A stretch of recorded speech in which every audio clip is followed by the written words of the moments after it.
Good morning, everybody. This is Donald Blomdahl, Hall of Fame veteran, sports cards and collectibles, coming to you live this start of the new week, Tuesday. Sorry. We are ready for another awesome episode of Animals and People and Places. Let's remember the days of past. And followed by a family mail call from Justin Cousson, who is an artist, and you'll probably like this product.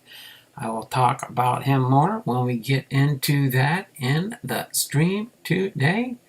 But we are going to have some fun today. All right. Hopefully you all are doing great today. Let me get the entries into the early birds here. We've got Bipster for one. We've got Silver Scorpion for one. We've got Jay's Mix for one. They were the early birds. So other than that, we're going to get ready. We're going to have some fun today. And depending on when we get through this and or this, we might have some bonus content today. We might. We'll have to see if my visitor shows up.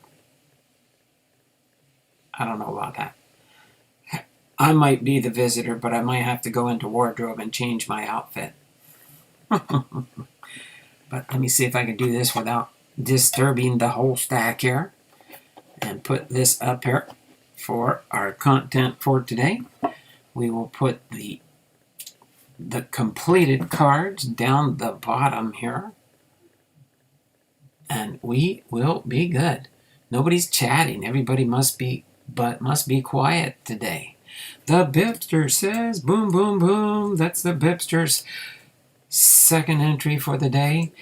And his third entry for the day. Bipster is maxed out already. How about Silver Scorpion? And how about Jay's Mix? Are they hanging out in the background here somewhere? Just kind of curious. I like Thursdays, or how about Tuesdays? There you go. Bipster has Tuesdays on there. Bipster is maxed out. Is Jay's Mix or Silver Scorpion still in the house? Bipster says he is here.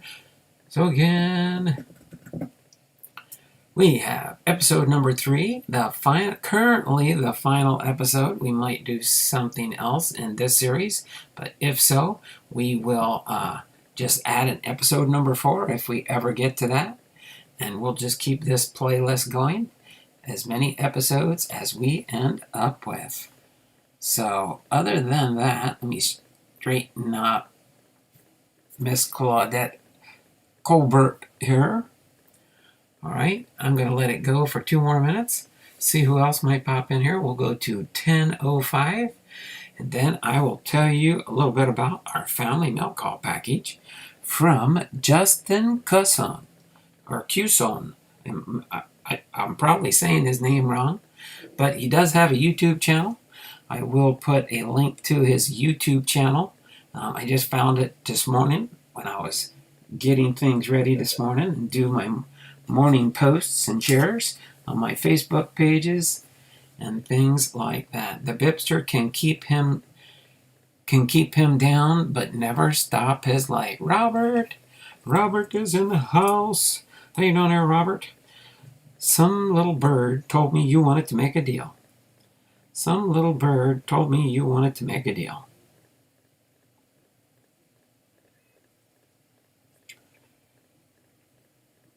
You wanted a treasure hunt card or something. The only thing with that is we have to find one more. If we find one more of that player you're looking for, it will be yours, and we can do the trade. Silver Scorpion's in the house. We've got 1 more minute to go on the early birds. So Silver Scorpion's got 2 entries in today's free entry spots. But thanks for popping in here, Silver Scorpion. And Silver Scorpion's got a new thing. You can go ahead and share that if you want in the chat here, Silver Scorpion, if you want to try and get some more people added in before your announcement later today. About what time are you going to do your announcement there, Silver Scorpion? About what time are you scheduled to do that special announcement that you want to do today? Trade my house for yours. Oh, I don't know about that, Robert. But that gives you your second entry at 10:05. And then Silver Scorpion said, out is everyone. He's got maxed out with 3. Robert is maxed out with 3 by proxy. And I'm feeling generous today. We will do Jay's mix with 3.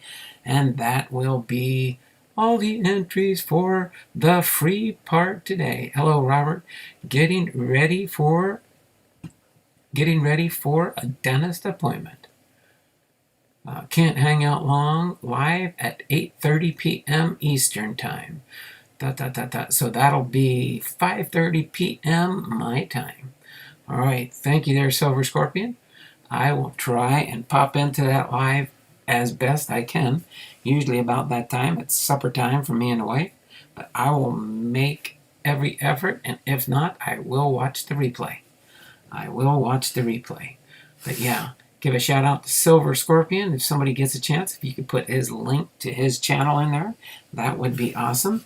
I'm going to be involved in something he's going to try and do where we do like a family mail call type package, and somebody will get it. They'll follow the instructions in there and send one to the next person on the list, and so on and so forth. And I guess once it's all done, and whenever you do a shout-out video, you send a link to Silver Scorpion, and that gets you an entry into his big, huge giveaway he's going to do. Okay, so let me get all the entries in here for the Wheel of Names. We do have 3 more minutes so I have 3 more minutes to get that done. But let's get this in here and see what we can do. Dun, dun, dun. There we go. I can get the Bipster in here with his 3 free entries.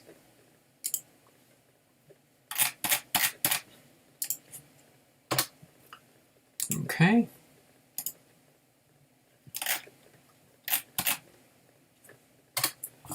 All right. Let me get Silver Scorpion in here. I'm pretty sure, don't I have you already, or no, Silver Scorpion, I don't know if he's been here that much the beginning of this month. That's Silver Bull 30. Let me get in Silver Scorpion here.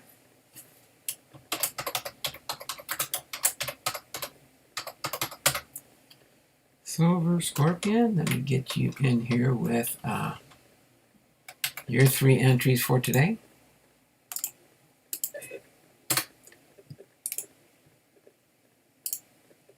And so yeah, I wanted to shout out Silver Scorpion's channel today, just as an added bonus. Got Silver Scorpion. Let me get Jay's mix in here. Let me get Jay's mix. Where's Jay's mix? Okay, there we go. Jay's mix.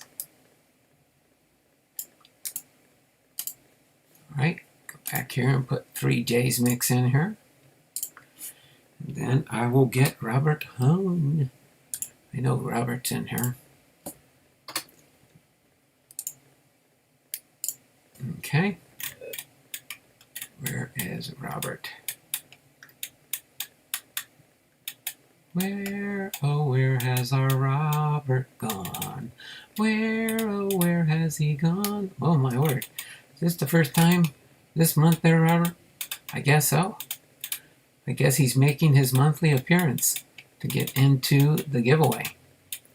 He's won in the past, that's for sure. There he is, right here on the top. Let me get 3 Roberts in here, and we can get ready to roll. We've got 10:09. Any second now it will be 10:10. But I'll give you the update on how many entries we have for the month of July. All right, there you go. Robert's in here. And we have 386 entries into our Wheel of Names for today. So that takes care of those entries here. We are going to get into our content at hand. After a brief but quick, let's go over this package right here. I'll put it up here a little bit closer so you can see that I do have it in the title there.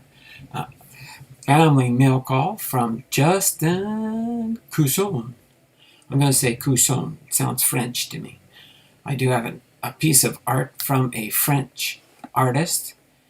So I guess now I know two French artists. At least that's what I'll say. You can find Robert in the corner quite often. As his wife put him in the doghouse sometimes. All right, but we're going to open up this, and I think you'll be pleasantly surprised what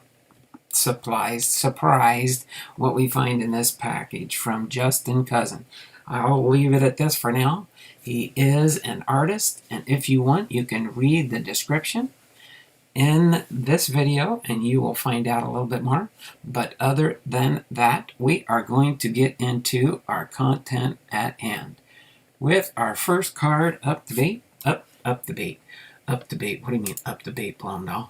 Up to date.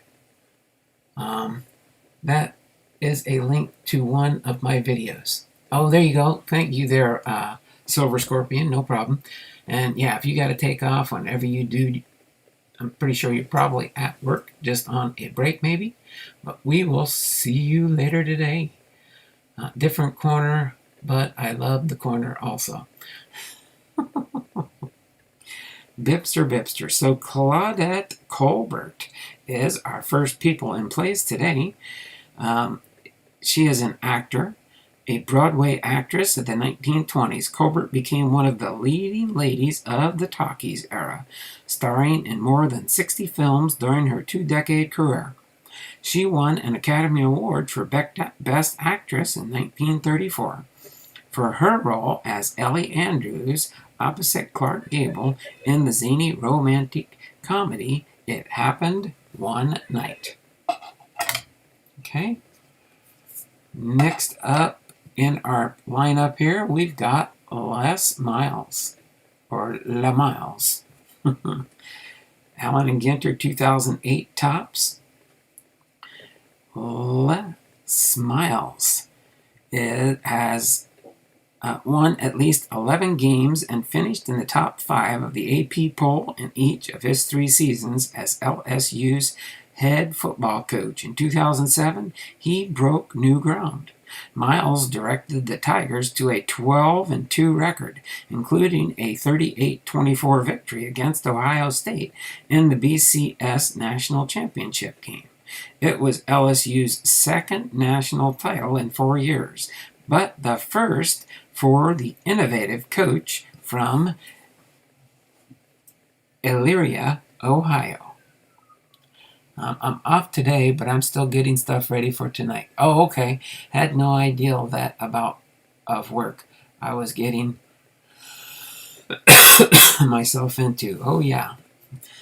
Doing these kinds of things, people don't realize what takes place excuse me, behind the scenes when you're working on stuff like this. Let me go ahead and oh my word, Bipster, you did it to me again.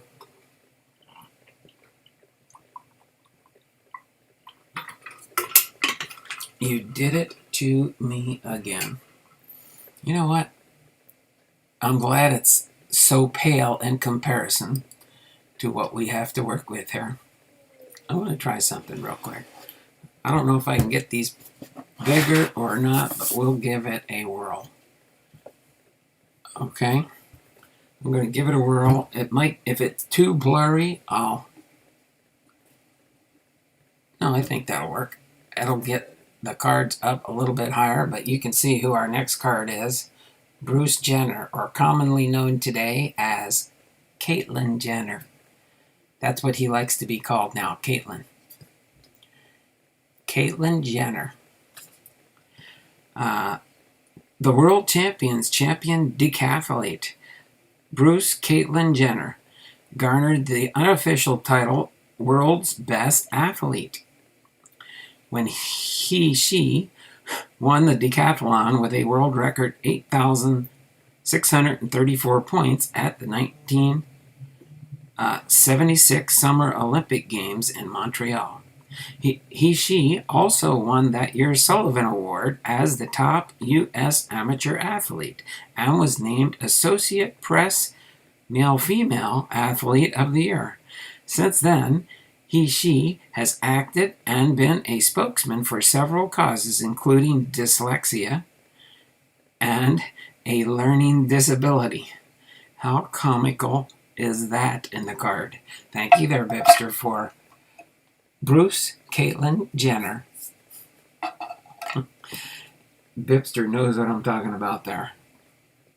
Next up to bat is, gotta get these from stop sticking together, is Nightingale. Allen and Ginter tops 2009. Florence Nightingale was a nurse/writer, widely regarded as the founder of modern nursing. Nightingale helped elevate a profession that previously had been viewed as low-grade, unskilled labor. Her heroic efforts during the Crimean War from 1854 to 1856 earned her the nickname the Lady with the Lamp. She later founded the Nightingale School and Home for Nurses in London and wrote Notes on Nurses, the first textbook for aspiring nurses. So there you go, Florence Nightingale, a nurse writer. Okay, next up in the stack here, we've got Benjamin Franklin. Benjamin Franklin. Allen and Ginter, 2008 tops. Benjamin Franklin is one of our founding fathers. Inventor, printer, writer, scientist, Benjamin was all those and more. One of the most influential U.S. founding fathers, he discovered electricity and helped pen the Declaration of Independence. He was, in fact, the only person to have signed that text, the Treaty of Alliance with France, the Treaty of Paris, and the U.S. Constitution, perhaps the four most important documents in the nation's founding. All right, next up to bat here. I don't know why I get in the habit of saying that. Next up to bat. Oh, we are a baseball channel. I keep forgetting that sometimes. Davy Crockett. Davy Crockett. All right. Davy Crockett was king of the wild frontier. Whether it happened on a mountaintop is a matter of debate. But Davy was indeed born in Tennessee, as his famed ballad suggests, and became known as the King of the Wild Frontier. Though he did not learn to read and write until age 18, he gained acclaim for his backwoods oratory and humor. Crockett, who served Tennessee in the U.S. House of Representatives, was killed in the 1836 Battle of the Alamo. Davy Crockett. Next up we have here is Sitting Bull. Allen Ginter, 2007. Sitting Bull.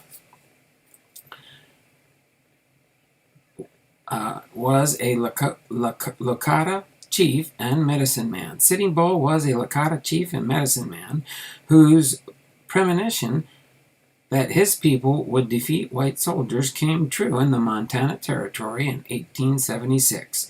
General George Armstrong Custer's 7th Cavalry attacked Sitting Bull's Sioux along with the Cheyenne and Arapaho tribes at the Little Bighorn. Custer was beaten, assuring Sitting Bull from 1831 to 1890 a legacy among the most revered Native American leaders. Sitting Bull, Lakota chief and medicine man. Next up to bat here, we've got, it looks like Jane Mansfield, an actress. Jane Mansfield, an actress from Panini's Golden Age. Jane Mansfield, she may have played the dumbest blonde on her first TV series, Follow the Sun, but it was all a calculated act for Mansfield, reputed to possess a genius-level IQ of 163. She spoke 5 languages and was fluent in French and Spanish. She studied several musical instruments and regularly showed off her classical training on the violin, most famously on The Jack Benny Show. Her talents ultimately played out across the showbiz spectrum, earning accolades from Broadway to Hollywood to Vegas. Jane Mansfield. Next in the lineup here, we've got Lisa Leslie. Lisa Leslie. Allen and Ginter's 2008 tops. Lisa Leslie is a champion basketball player, one of the most dominant players in the history of women's basketball. Lisa broke new ground in the WNBA. She was the first player to dunk the ball in league play, the first to claim regular season, All-Star Game, and WNBA Finals MVP honors in the same season, 2001, and in 2006, the first to reach the 5,000 career point plateau. Leslie also earned her 3rd career WNBA MVP award that year. Lisa Leslie, champion basketball player. Okay, next up to that here, we've got Sleepy Bill Burns. Sleepy Bill Burns.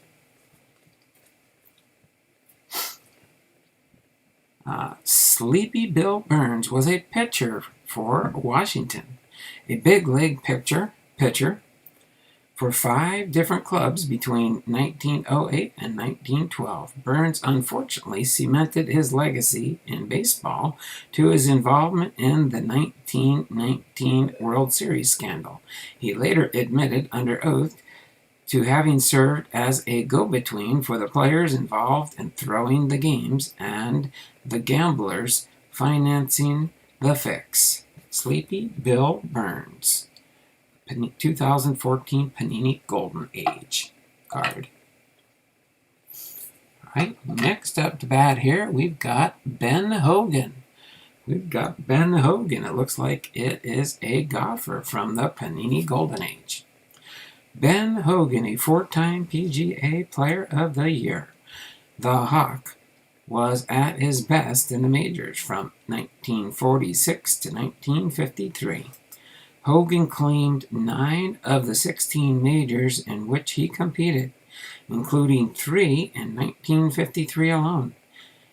An unmatched rate of success.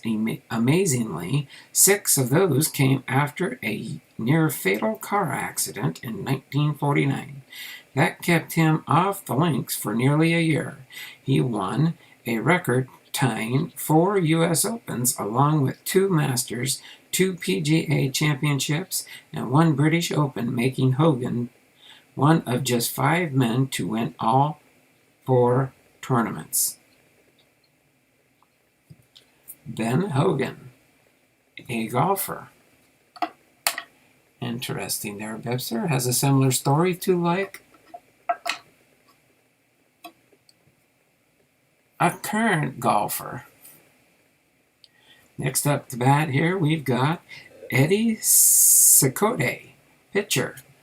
Eric Cicotte was not only the ace of the Chicago staff in 1919, he challenged Walter Johnson that year for the label of best pitcher in the game. Some of his pitches had names like Snake Ball and Shine Ball, but mostly he got guys out with a knuckleball, fastball, and curve. The man known as Knuckles never got to finish what might have been a Hall of Fame career after he admitted to taking $10,000 to help lose the 1919 World Series. Cicotte was banned for life in the Black Sox scandal.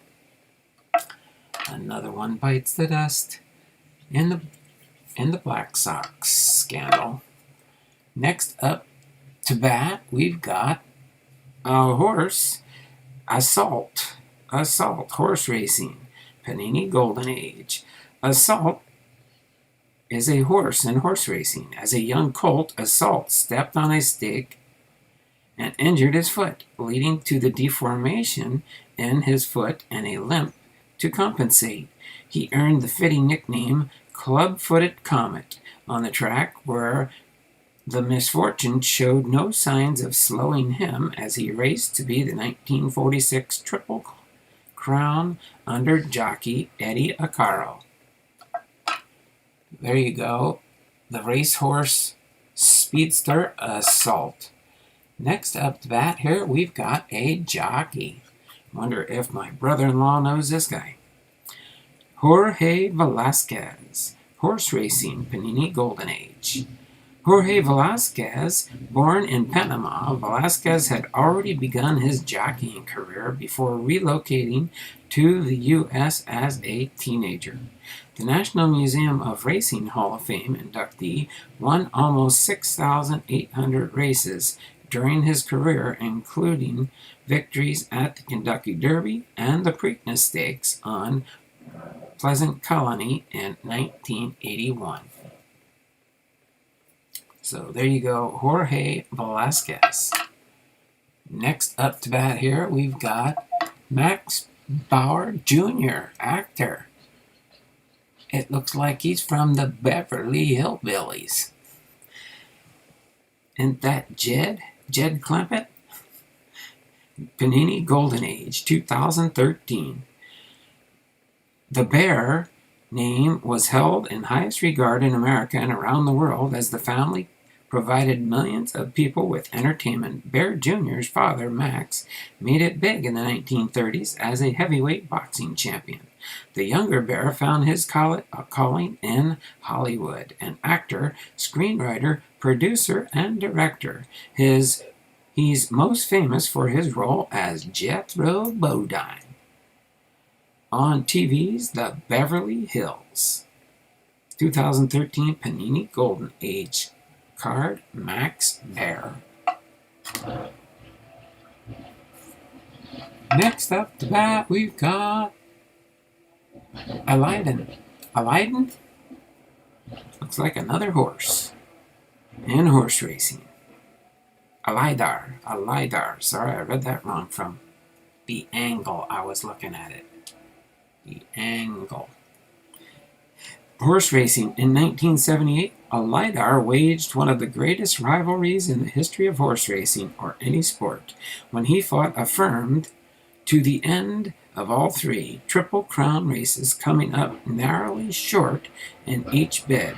All told, the two thoroughbreds raced against one another 10 times, with Alidar winning 3 of the races out of 10.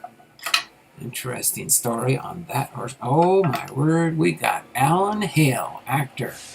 We know he plays the skipper on Gilligan's Island. Memories, just a shot up of the skies. According in the more than 200 film and TV roles beginning in 1933, Hale was one of Hollywood's most recognizable faces, thanks in part to his role as the skipper on Gilligan's Island during its 3-season run between 1964 and 1967. Playing the foil to Bob Denver's title character, he helped make the show a success for generations in syndication, cementing his legacy as an actor. Alan Hale, actor, from the 2013 Panini Golden Age product. Next up to bat here, we've got Dan Jansen. I'm trying to remember, is he a runner, maybe. I think in the there we go. Yeah, Dan Jansen, champion speed skater, one of the fastest American speed skaters in history. Dan gained a national following for bravely competing in the 1988 Winter Olympics, even after learning his sister had died of leukemia. Jansen won a long-awaited gold medal in his final Olympic race, the 1,000 meters in 1994, capping a brilliant career that included 2 world championships and a long run as the 500-meter world record holder. Dan Jansen, champion speed skater in the Winter Olympics. Next up to bat here, it looks like this is NASCAR. Looks like a NASCAR from what I can see. Darrell Waltrip, Daytona 500 winner. Darrell Waltrip. Waltrip doesn't win NASCAR races anymore, only because he's retired. That's why other drivers finally started getting a chance to take the checkered flag. During his illustrious career, which essentially started when he began driving go-karts at the age of 12, Waltrip won a whopping 84 NASCAR races, was a 3-time NASCAR Cup Series champion, and paced the field at the 1989 Daytona 500. Darrell Waltrip, Daytona 500 winner.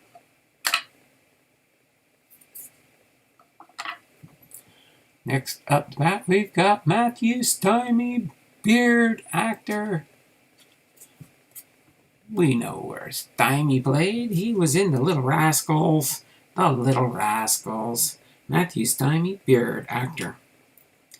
A forerunner to the Buckwheat character, Beard's Stymie was a part of Our Gang cast from 1930 to 1935, playing the clever and confident role with ease. Beard stole scenes and helped bridge the gap from Shorts beginning to the height of its popularity. He left the series at age 10 and enjoyed more acting success than most of his cohorts before turning from the spotlight in high school. 2013 Panini Golden Age, Matthew Stymie, Beard actor. Next up to bat here, we've got Walter Hagen, U.S. Open winner for golfing. Got a golf player here now. Kind of like Tiger Woods. That's who I was drawing a blank on earlier there. Walter Hagen, U.S. Open winner. A 2-time U.S. Open champion, Hagen broke a major barrier in the sport of golf in 1922 when he became the first American player to win the British Open.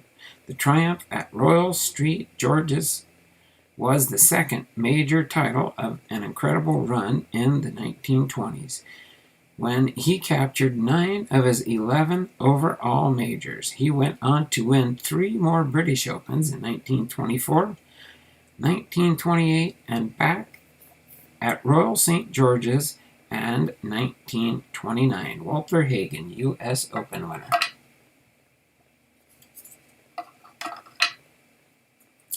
Next up to bat, we've got Elizabeth Montgomery. Elizabeth Montgomery, everybody knows she's well known for the TV series Bewitched. Wasn't it the Bewitched? Yep. Though best remembered as Samantha Stevens, a nose-twitching portrayal that earned her 5 Emmy nominations for Best Actress in a Comedy Series over 8 seasons of Bewitched, Montgomery was equally gifted with dramatic roles. Among her most memorable was the axe-wielding murderess in The Legend of Lizzie Borden, a 1975 film that earned her an Outstanding Lead Actress nomination. Coincidentally, a genealogist later determined that Borden and Montgomery were 6th cousins once removed. Elizabeth Montgomery, actress. Next up to that here, it looks like we've got a jockey, Bill Shoemaker. My brother-in-law's told me about him. Horse racing jockey extraordinaire. One of the greatest jockeys in thoroughbred racing, Shoemaker held the record for most wins for nearly 3 decades, taking the mark from Johnny Longden in 1970 with victory number 6033. A winner of 11 Triple Crown races, he finished his career in 1990 with 8,833 victories to name in his 40,350 trips. That's a lot of races in horse racing. Bill Shoemaker, 2014 Panini Golden Age card. Next up, we've got Liberace. Everybody's familiar with Liberace. We got 4 people watching, 7 thumbs up. We're doing good here. Liberace, a musician, kind of like my son, combined a megawatt smile, a brilliant and dazzling wardrobe with a charming personality and masterful touch on the piano. And what you get is the larger-than-life entertainer known as Liberace. His audiences were mesmerized by what he called his Reader's Digest versions of classical music. Liberace. Oh, boom, there we go, the Gateway Arch in St. Louis. The Gateway Arch in St. Louis. That is a spectacle. If you've never been in there, it is neat to go up in the elevator all the way up to the top there and then walk in the top part of the arch there. That is awesome, awesome, awesome. Historical landmark. The Gateway Arch, rising 630 feet from the banks of the Mississippi River. The stainless steel Gateway Arch, built between 1963 and 1965, identifies St. Louis as the gateway to the West. With the height of 630 feet, the same span as its base, it stands the tallest national monument in the USA. Each year, about 1 million visitors ride trams to the top of the arch, which is the must-do of the St. Louis tourist itinerary. The Gateway Arch. Next up to bat, we've got another jockey. Well, you've got this loaded up with horse racing, don't you there, Bipster? Ron Turcotte, Secretariat jockey. He's the jockey for Secretariat. In 1972, the 31-year-old Turcotte experienced a banner year in gelding Riva Ridge to victory in the Kentucky Derby and the Belmont Stakes, but nothing topped his 3 Triple Crown rides following the spring Top Meadow Farm stable mate Secretariat. The horse sailed to wins at Churchill Downs and Pimlico before Turcotte pushed him to the most dominant performance in racing history, the 31-length Massacre at the Belmont, becoming the only jockey ever to win 5 of 6 straight Triple Crown races. Ron Turcotte. Next up to bat, we got Herbert Hoover, President of the United States. Elected the 31st President of the United States in 1928, despite having never held prior office, Hoover held a background in advanced economics, but came into power at a challenging time. Although he was unable to quickly rescue the financial system wrecked by the Wall Street crash of 1929, his emphasis on public works became part of the New Deal framework that eventually helped restore the economy. Herbert Hoover, President. Next up the bat here, we've got Mary Shelby. Can't say as I know much about Mary Shelby. We'll find out here, though. Mary Shelley, a novelist. Fans of the horror genre owe a debt to Mary, who was just 18 when she authored Frankenstein, subtitled The Modern Prometheus. It was published in 1818 when she was 21.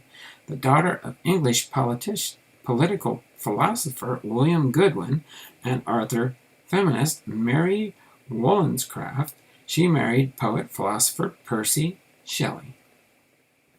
In addition to her Gothic classic, Mary penned several novels, stories, and essays. Mary Shelley. Sorry, I have to ride back. Today, Austin to Dallas. All right there, Robert. You take care, and we'll see you next time, brother. Uh-oh. Maybe he thought he was texting somebody else. Donna Douglas, actress. Trying to remember on Donna Douglas. Donna Douglas, a real-life Southern belle who hailed from Louisiana. Douglas had humble beginnings in the entertainment business. She started off as a brilliant model for ads before eventually working her way onto the small screen in the Beverly Hillbillies. She also starred in the famous 1960 Twilight Zone, The Eye of the Beholder episode, in which she undergoes surgery in an attempt to become beautiful. The Twilight Zone. There we go. Dwight David Eisenhower, Ike, as everybody knows him from the days gone by. Despite facing scathing criticism, Eisenhower made the achievement of peace in Korea and the defining moment of his presidency. A five-star general who defeated the Germans in World War II, he possessed the insight and clout to override the country's military establishment, arguing that no American troops should be sent into battle unless the nation's sovereignty was at stake. After achieving the armistice, not another serviceman was lost in combat over the duration of his 2 terms in office. Dwight David Eisenhower. Ellie Mae, that's right, that's what she was known as. Thank you there, Bipster. I knew you'd catch up to me.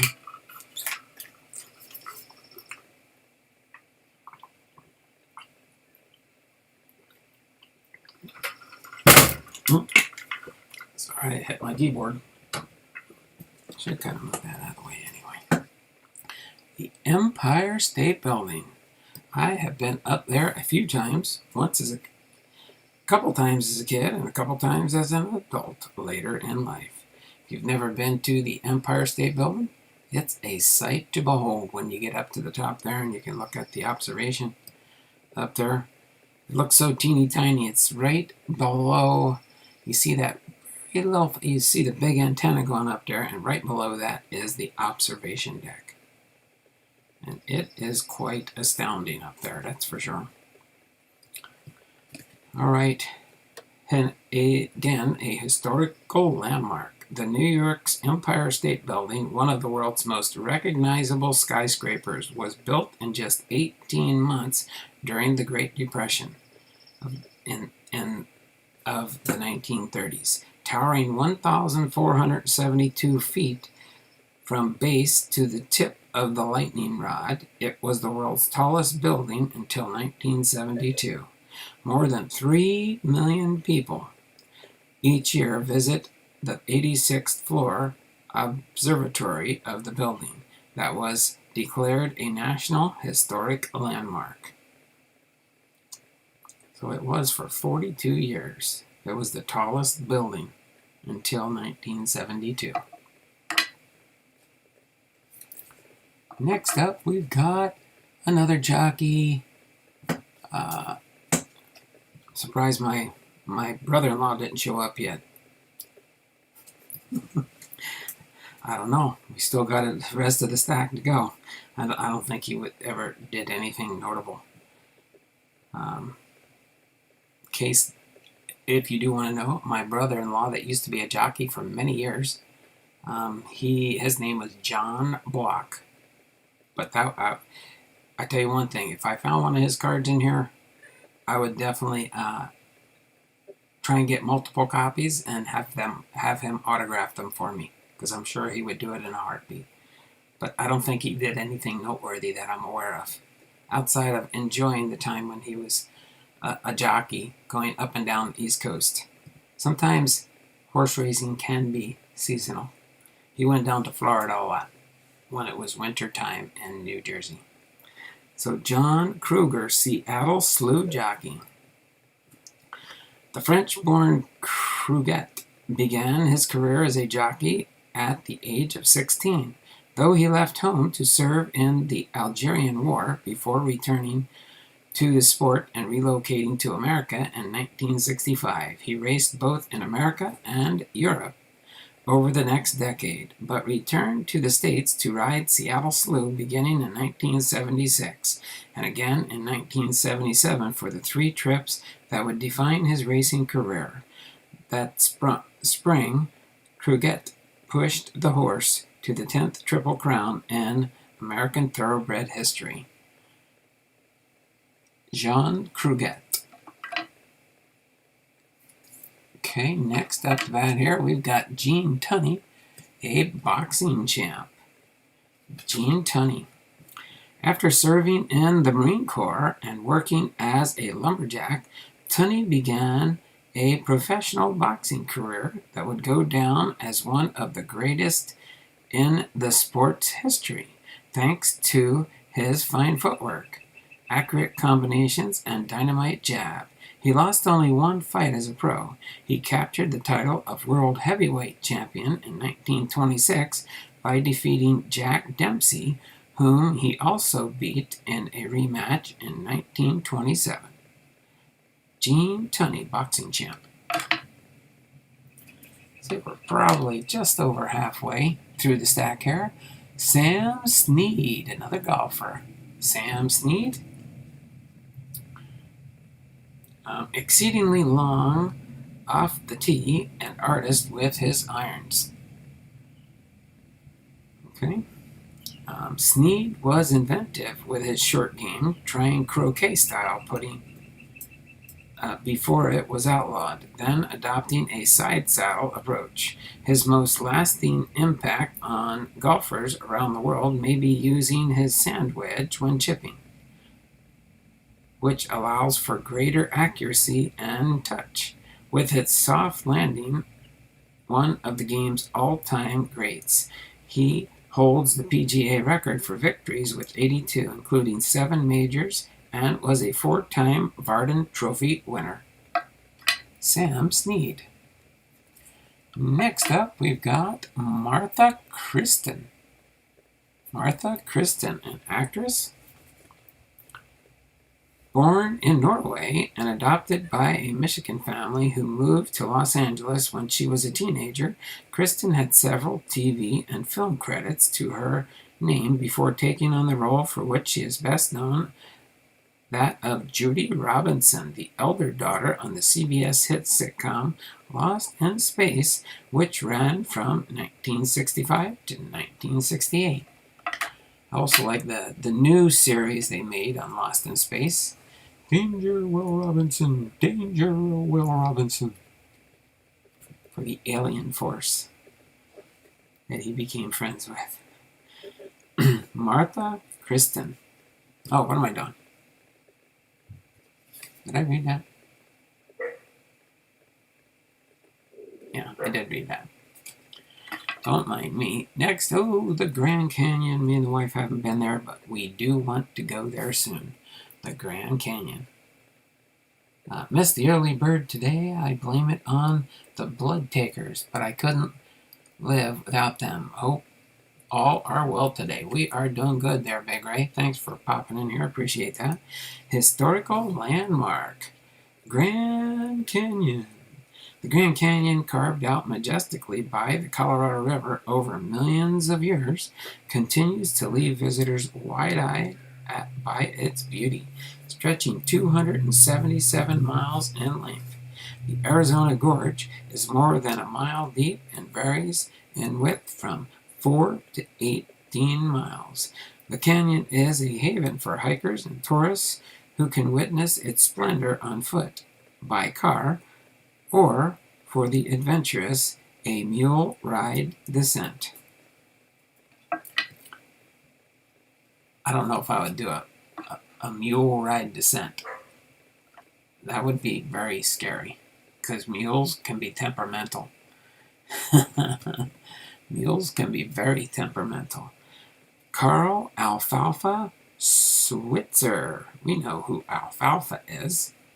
Carl Alfalfa Switzer, an actor in 1934 on a trip with his family to California. 6-year-old Carl Switzer and his brother Harold, 8, took a tour of the studios of Hal Roach, producer of the beloved Our Gang shorts. Roach discovered the boys during lunch, and by the next year, the younger boys' Alfalfa character had become a mainstay of the cast. Carl Alfalfa Switzer. Next, we've got John L. Sullivan, boxing champ. I remember hearing about the Sullivan brothers. Employing a crouch and rush style that made him difficult to fend off, Sullivan's 10-year reign as a heavyweight champion came at a crucial time for boxing, as he bridged the gap between bare-knuckle brawling and introduction of gloves. He was first crowned champ in 1882 and remained undefeated until losing in 1892. Bout against Gentleman Jim Corbett in his final professional match. John L. Sullivan, boxing champ. Next up that we've got Barry Livingston. Barry Livingston, actor. This is fun. Reliving all these old sitcoms back in the day. The folks in charge of putting together the cast for the popular 1960s TV sitcom My Three Sons found exactly what they were looking for at the Livingston household. Barry's older brother Stanley earned the role of Chip, and Barry was also on board as Ernie, the Douglas family's neighbor. The younger Livingston had remained involved in the television and film industry since the 1950s. Barry Livingston, actor. Sad ending to Alfalfa's life. There we go. Next we got up is Michael Spinks, boxer. Michael Spinks. A gold medal winner as a middleweight at the 1976 Games in Montreal, Spinks packed on muscle as he went on to dominate the light heavyweight and heavyweight professional ranks. After turning pro in 1977, he won his first 31 fights in a Hall of Fame career before finally falling to Mike Tyson. Harold Spinks. The Great Sphinx of Giza. I have been there and seen that and got that t-shirt. That's another story for another day. I should do stories like Bipster does. Telling that, it's different things that spark different memories in your life. And once you see a picture, you can't unsee it and have a memory from it. But the Great Sphinx of Giza. It has a human head, a lion's body, and a bird's wings, and in its spare time, it has plenty of that since it's a colossal limestone statue that hasn't budged in thousands of years. The Great Sphinx of Giza guards Khafre's pyramid. The meaning of the enigmatic Egyptian monument continues to baffle archaeologists. The Great Sphinx of Giza. I'll tell you, part of the story there is there's the Sphinx there, and then the 3 pyramids of Giza that are also there. And I actually traded a leather wallet. I took all my stuff out and gave the camel, because I didn't have any money. They kind of told us not to bring money, and you could barter with different things, and they were willing to trade. And so all I wanted to go on a camel ride around the Great Pyramids of Giza. And it cost me my wallet when I was in the Navy, because the camel jockey, I'll call him, the one that gave me the tour, he was on foot with me riding on the camelback. I wish I would have had a video of it. I did have some pictures. I might go into my archives and see if I can try and find it again. But it was a cool camel ride around the pyramids of Giza and the Sphinx. Next up to bat, Sphinx, then Sphinx. Did they correlate on that on purpose, you think? I don't know. You'll have to ask Bipster on that one. Sphinx and Sphinx. Mike Lookinland. Mike Lookinland. He looks familiar, doesn't he? Lookingland worked mostly in commercials as a young boy until his big acting break at the age of 8 in 1969 when he was cast as Bobby Brady, the youngest boy of the Ionic blended family in ABC's sitcom The Brady Bunch. He played the role for the original 5-season run and reprised it several times in latter years. Mike Lookinland. I did on purpose. I thought you might have, but it sparked a memory. Patsy Cline. Patsy Cline. Everybody knows Patsy Cline. Country music singer. She learned how to play piano by ear, never learned how to read notes, and couldn't tell you what key she sang in. Cline, it turns out, was simply a natural when it came to music. She is most fondly remembered for her smash hit Crazy, and her one-of-a-kind voice continues to mesmerize generation after generation. Patsy Cline. Next up to bat here, we got Curly Neal. Looks like a basketball player. Basketball legend, Curly Neal. His first name alone, it was enough to draw a chuckle out of basketball fans. How could a guy named Curly go around without a single strand of hair on his noggin?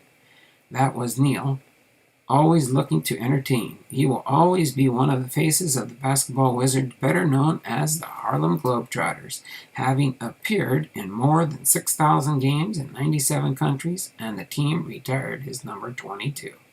Curly Neal, basketball legend. All right, next up, Penny Marshall, actress. Penny Marshall, actress. In front of the camera is where Marshall caught on in entertainment business, more specifically on TV. Marshall made it big on the Happy Days sitcom spinoff Laverne and Shirley. Marshall then made the switch to movie directing in the 1980s and called the on-set shots for some big-time flicks, including Big, Awakenings, which was nominated for Best Picture, and A League of Their Own. 2013 Panini Age. Penny Marshall, actress. Next up to bat here, we've got King Tut's Tomb. King Tut's Tomb. Did not get to see that, except for when a lot of the stuff from the Egyptian type era was on display in Seattle when I was, that's quite a few years ago when they were done transporting that Egyptian stuff around the country. The burial tomb of Tutankhamun was discovered in 1922 by Howard Carter and George Herbert, renewing the public's curiosity in ancient Egypt. Among the gilded treasures discovered included the pharaoh's solid gold burial mask, which has become a symbol of discovery throughout the Valley of the Kings. King Tut's Tomb. Okay, next up to bat here, we've got Eve Plum, actress. I think she was also in the Brady Bunch, if I remember right. Yep. Plum's enduring portrayal of Jan on the Brady Bunch showed on audiences that middle children and large families can make their own mark. The show's indelible popularity has allowed her to continue working in Hollywood. The character of Jan will live on forever in people's hearts. Eve Plum, actress. Okay, next up to bat here, we got Elizabeth Montgomery, actress. Elizabeth Montgomery made her small screen debut with the role of her father's hour-long 1950s drama, Robert Montgomery Presents, but became popular culture icon with her starring role as Samantha Stevens on ABC sitcom Bewitched from 1964 to 1972. An incredible actress, the show became the highest rated in the network's history and earned the popularity actress 5 Emmy and 4 Golden Globe nominations. Elizabeth Montgomery. There we go. Maureen McCormick, also with the Brady Bunch. McCormick began her television career at the age of 9 with a bit role on the ABC hit The Farmer's Daughter, and soon appeared on such classics as Bewitched, I Dream of Jeannie, My Three Sons, landing parts that defined her career, the beautiful and popular Marcia Brady, eldest daughter of the Brady Bunch, firmly entrenched in the canon of American TV. The show enjoyed 116 episode run and a handful of reprisals, with McCormick stealing scenes as its most glamorous star. Maureen McCormick. Next we have Bob Denver with Gilligan's Island, the skipper's sidekick. 5 years after his first film appearance, the Golden Globe nominated farce A Private's Affair, Denver began the role he would be best known for as the title character in Gilligan's Island. As the moral and comical center of the castaways, he stole the show for 3 seasons and decades longer in syndication. He reprised the role regularly for the rest of his career. Bob Denver, actor.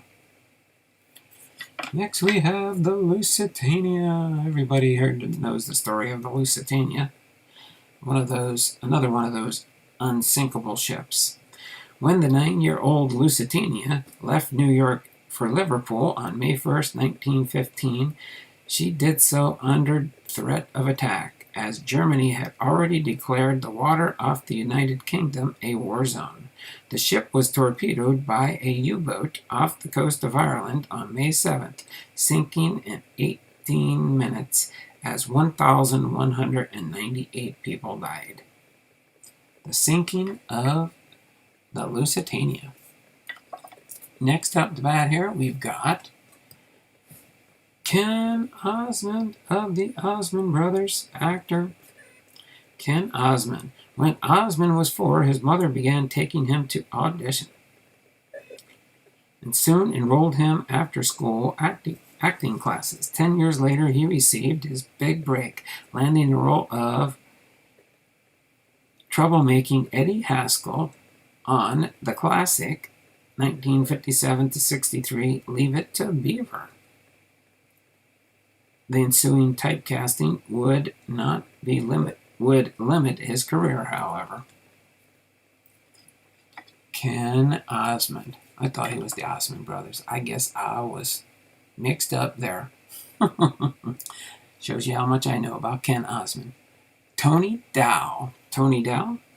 The Hollywood-born Dow had virtually no acting experience when he auditioned for Wally Cleaver, brother of the title character in the iconic sitcom Leave It to Beaver, which enjoyed a 6-season prime-time run. In the years since the show, he made regular TV appearances and became a highly regarded sculptor. Tony Dow. Next up we've got is Orson Welles. Orson Welles, actor. Orson Welles, perhaps the greatest storyteller in American history. Orson Welles' credits include the radio play The War of the Worlds, so believable that it convinced many Americans that the country was experiencing an alien invasion, and the classic film Citizen Kane, consistently listed as one of the greatest works in cinema history. Orson Welles, actor. Next up to bat, we've got Dick Fosbury. Dick Fosbury, high jumper. Dick Fosbury. Height made Fosbury a natural for the high school basketball team, but he rarely saw the court. He suited up for football, but was relegated to the third string. Fosbury had talent, but his calling eluded him until he found the high jump. He struggled with the Western roll, the standard method of the day, and was close to qualifying, but gave himself one final meet. It was there, at age 15, that he modified the antiquated scissor-style jump with a backward roll and created the sport-altering Fosbury flop. That's awesome. Okay, let me get a sip of water real quick here, and then I think we can get through the rest of this stack here. Michael Heath says one. One what? Hello from the Dragon's Den.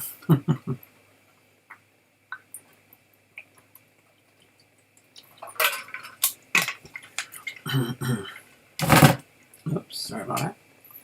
Okay, Jean Harlow, actress. Jean Harlow. I know these cards are not clear because they use too much light colored. They look good in person. You almost have to turn it like at an angle to be able to see it properly. But Jean Harlow, actress. It looks like they're glowing, spooky characters. Trace the history of blonde bombshells in Hollywood, and its starting point you'll find Harleen Carpenter, otherwise known as Jean Harlow. She captivated moviegoers with her stunning beauty and trend-setting platinum blonde locks.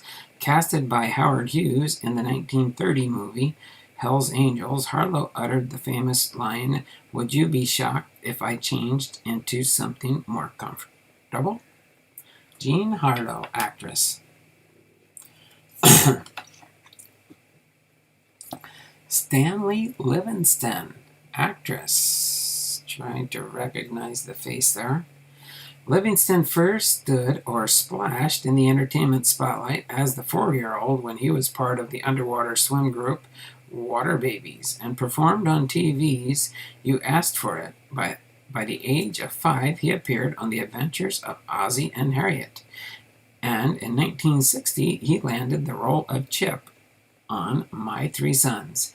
Livingston later worked behind the camera as a director, writer, and producer. Stanley Livingston, child actor.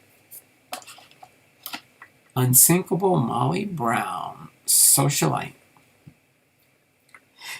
Born of working-class immigrants, Maggie, as her friends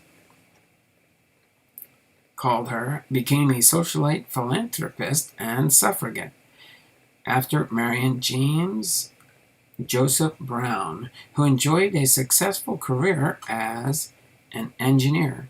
She earned the unsinkable moniker after helping fellow passengers to lifeboats during the Titanic disaster of 1912, then insisting that her own lifeboat circle back in search of survivors. The unsinkable Molly Brown, socialite. Okay, next up is Charlene Tilton. Charlene Tilton. All right, let me just straighten these up just a little bit here. Charlene Tilton, actress. Everything is bigger in Texas, especially drama. At the age of 17, Tilton earned the role of Lucy Ewing, who found love almost as quick as she lost it on the popular CBS drama Dallas in 1978. After a 2-decade span away from her classic character, Tilton returned to reprise her role on the new Dallas in 2010. So Charlene Tilton. Next up, we've got Woodrow Wilson, another president of the United States. The architect of a foreign policy that has largely defined America's international relations since his presidency, Wilson was a firm believer in defending democracy around the globe. that ideology and the 28th president's commitment to fundraising for the war effort helped steer the country through World War I and became the basis of his League of Nations, a forebearer of the United Nations. Woodrow Wilson, President. Next up, we've got Bonnie Blair, speed skater.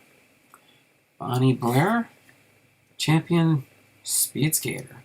Bonnie, the fastest woman on skates, has become the most decorated female Winter Olympic athlete in U.S. history. She won 6 speed skating medals, including 5 golds, claiming events in 1988, 1992, and 1994 games. Along the way, Blair set several world records, including a mark in the 500 meters that stood for 5 years, until she eclipsed it herself at age 30 as the first woman to beat 39 seconds. Bonnie Blair, speed skater. Okay, next we've got Don Knotts with the Andy Griffith Show, if I remember right. Don Knotts, the ionic Barney Fife of the Andy Griffith Show, simply wouldn't have been the same without an incredible portrayal by Knotts, one of the greatest comedic actors of the 20th century.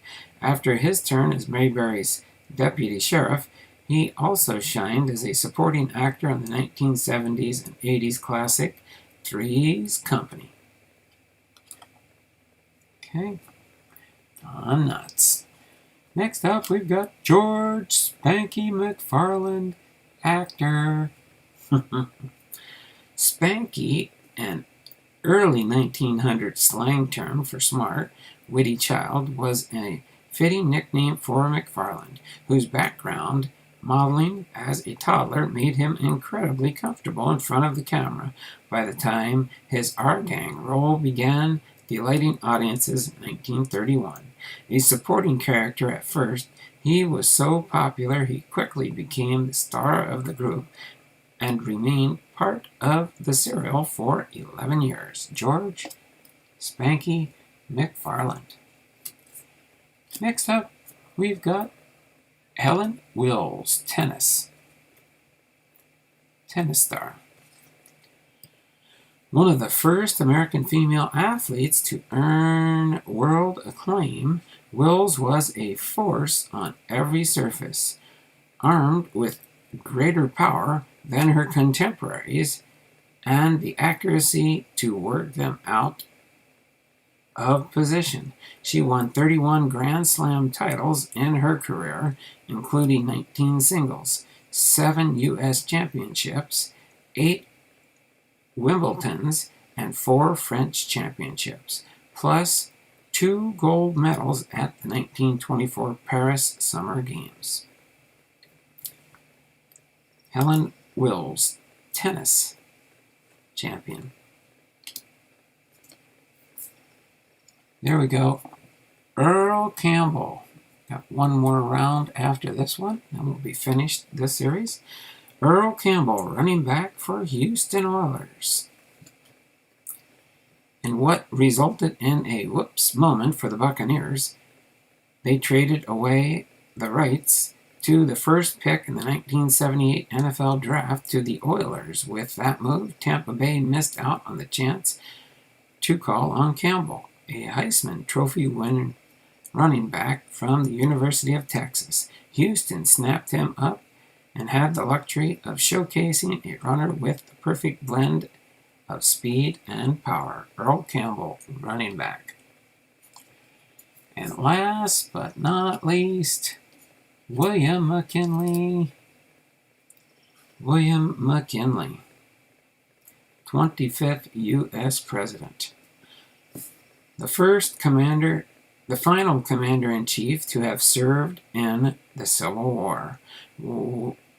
McKinley was a major in the Union Army, fighting at the Battle of Antietam, among other battles. He became the 25th President of the United States in 1897, leading the country through the Spanish-American War before his assassination in Buffalo on September 6th, 1901. William McKinley is our final card in this series. Hopefully you enjoyed the series that we just went through as much as I enjoyed sharing it with you. I'm going to change this just slightly for our next round here with this family mail call package. I'm going to scooch that over just a little bit. Let me, just for sake of finishing off the package here, I'm going to put the rest of these in here in my box to finish off all the cards in this series. Boom, boom, boom. That was fun there, Bipster. I enjoyed it, that's for sure. Hopefully others did. Actually, hold on. I know the way I did this now. These go on the back. That way it's in order the way they were presented in the show. Bipster, do you want me to send these back to you? I don't mind doing that. Your call. Whatever you want me to do with these is fine with me. But for now, we will set this box off to the side. The series is good. Socializing with Sonia's here. Good afternoon there, Sonia. Thanks for popping into the stream here. Let me, let me set that there for now. We might use it for this next portion here. We will see. All right. But we are now going to open up our family mail call package for the next part of our stream here. Do not send back. Okay. No problem. Just wanted to make sure. I don't know how attached you might be to those. But we are going to open up this family mail call package. So just to tell you, these are from Justin Cousson. I went to his website. Tell you a little backstory on this one. What I did was, I was on Jab's family. I believe it was not, I think it was last Monday. I'm pretty sure it was last Monday, and he does the Mystery Box Mondays. And Justin Cousson had sent him some, I think 4. I don't know if he ended up getting a complete set or not, but this guy is an artist. And this was a special baseball card set that he created from his from an art project, or just a project of its own. I had found his YouTube channel. I can't remember if I put it in there. Yeah, so if you look in the description here, I've got a link for his JustinCousson.com trading card series, where he did that. So that is in there. I've also got Bipster's link in the stream here. Okay. And then also another neat thing that's going to take place, and in the announcement tonight, I believe Silver Scorpion is going to mention that. But he's got a good project that he's working on. It's kind of like a let's go around.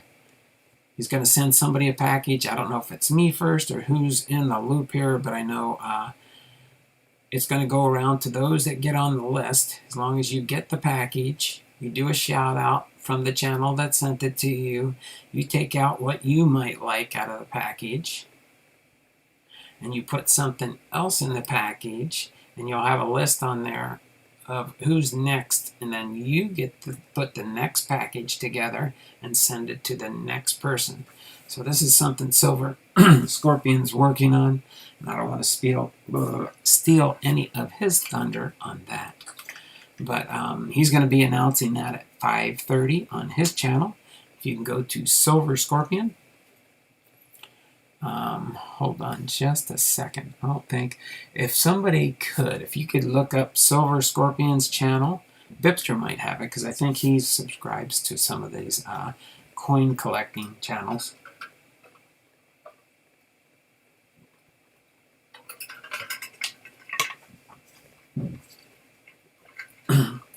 But that is what's taking place there. But so in regards to this, I'm going to go ahead and open up these, and I did order this stuff from him. So we will see what, I'm trying to remember. All I know is mainly when I went to his channel, I was trying to see if I can find Cal Ripken Jr. and Ken Griffey Jr. cards to see if he had any. He had one Ken Griffey Jr. I didn't like it so much. It was like from The Simpsons. It gave Ken Griffey Jr. It made him look like a Simpsons pretty much. I'd like it more like a, I don't mind a cartoon version of, because that's what it looks like in the art form that he does. But he does sign the cards on the back. He has an artist rendition of the cards, or of their autograph on the front. I think that he may have put on himself. So they're just renderings of those. So I am going to, just for ease of not, I'm just going to open up this package this way. All right. And we will see what we've got in here. And I opened up the bag, but it's still, oh, okay, I see what he did. He kind of folded in. Oh, so he's got the same one like my white ones I use, but he just shortened it up and tucked it in. So we do have a package of cards. I believe that's it. There we go. Thank you, Justin. I appreciate this very much. And I will put this aside for now.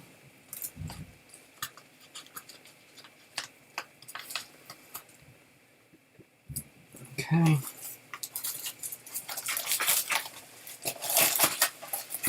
Let's see what I got in the mail yesterday. Came in just in time to do this here. Yesterday, for looks like we do have like 2 little packages in here. Let's go ahead and open this really quick. Open the one side. I think I might be able to. The way it looks like it packaged. Oh, that is cool. That is cool. And I can use that for future packaging product. Again, you know, most everybody knows me that if I can use something over again, I will use it over again. So it says illustration, graphic design, gig posters, trading cards. It looks like this is his, so he actually autographs these. That's Justin Cousson, jcousson at gmail.com. Looks like that's his email address. Oh, and then he's got his Twitter handle. He's got his Instagram. Rad. Wow, so competent. JustinCousson.com. Let's go ahead and get into what we've got in here. Of course, we got a team bag here. Oh, they're 2 little. Oh, I like these little plastic boxes. These are quite nice, if I do say so myself. Let me throw this team bag into my team bag collection here for repurposing down the road. All right. Oh, and by the way, in case you're keeping track of my auctions that I set up, oh, I see. He does have the card numbers on the back. So it looks like card number 124, card number 150, 2021. I didn't know. So he made. Interesting. Ooh, no teasers. I can't even show you the outsides. So we'll have to open up each of these boxes. I don't know how many cards are probably in here. Looks like 1, 2, 3, 4, 5, 2, 4, 6, about 6 or 7 cards in each one. I think about 7 cards in each box here. We'll set one up here for now. And let's open these up and see what we can find in here. Maybe you guys can help me out too, because when I was looking at his website, sometimes when you look at the card, you can hardly tell who or what it might be. These are little packages with like a lid on them. So let's see what we've got here. Oh, boom! There we go. Now that looks like a pretty cool, oh, that one looks like a gold signature. And it looks like Justin Cousson signed this one on the front. That's a Tatis Jr. Oh, is this 2021 card number 150? Wow, did he make 150 of these? I know on his checklist on his channel it did not list much, but that is cool. It's an artist rendition. I like how he's got a cat there. If you go to his channel and watch his, he does have a channel. So if somebody could put Justin Cousin's YouTube channel in there, it's just his name, Justin, and then Cousson is his YouTube channel. But that is cool. So here, I'm going to set these here. So that's a Tatis Jr., Justin Cousson. And then, oh, I'd recognize this one anywhere. This looks like a Cal Ripken Jr. I think that's the only Cal Ripken Jr. I could get from his artist rendition cards. I sure wish I could have got a Ken Griffey Jr. I looked around, tried to look on eBay, couldn't even find them there. But it looks like these are all printed on the back. Well, this one don't even have a card number. But it's hand autographed by Justin Cousson, which I think is kind of neat, that he actually hand autographs his art. And then, of course, you got the Cal Ripken Jr. on the front there. Okay. And then this, is this Frank Thomas? Is that the Big Hurt?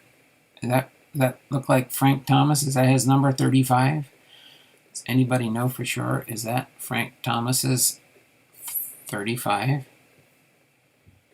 This one is hand autographed. It says this Frank Thomas. Oh, it says right there in the back. This artist trading card is part of a signed and numbered limited edition and will not be reprinted beyond its original run. This card is created exclusively for collector purposes and is not endorsed nor authorized by the person depicted or any professional sports organization. So Instagram, Coussards / 2020. And autographed on the back by the artist. These are cool looking cards. They would definitely be odd cards that you wouldn't normally see in your collection.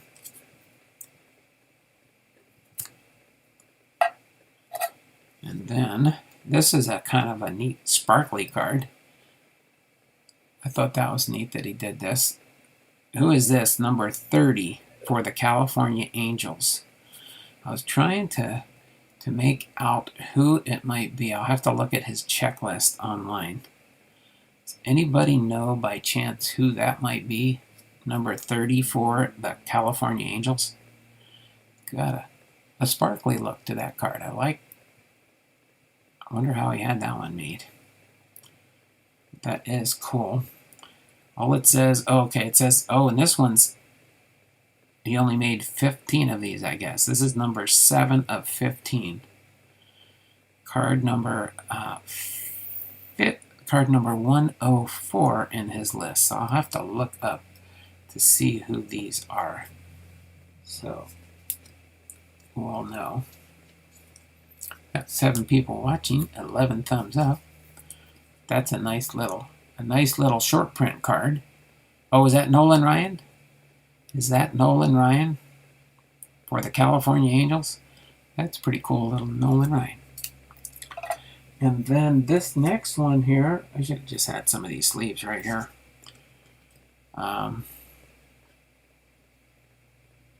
Okay, I think this is another. Is this another Nolan Ryan card, or this one's just no card number or anything, but it's a. Yeah, I think this has got Nolan Ryan on here. I know Nolan Ryan played with the. Did he play with the Rangers and the Astros? There's another Ryan. Did he play with the Mets? Did Nolan Ryan play with the New York Mets? I guess maybe he did. I guess maybe he did.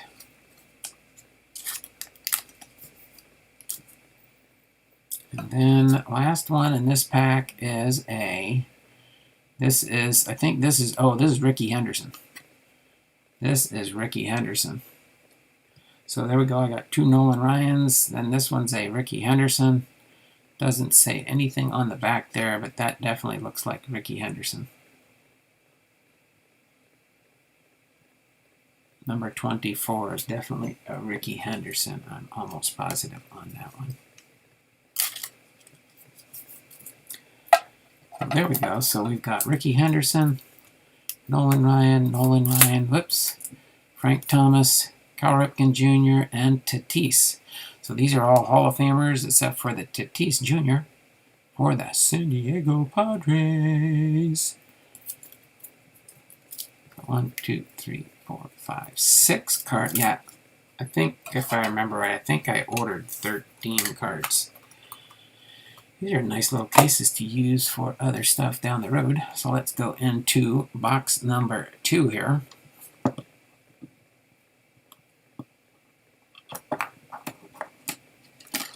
Ooh. Ooh. Don't want to cheat anybody here and let anybody see a sneak peek. Do them one at a time here.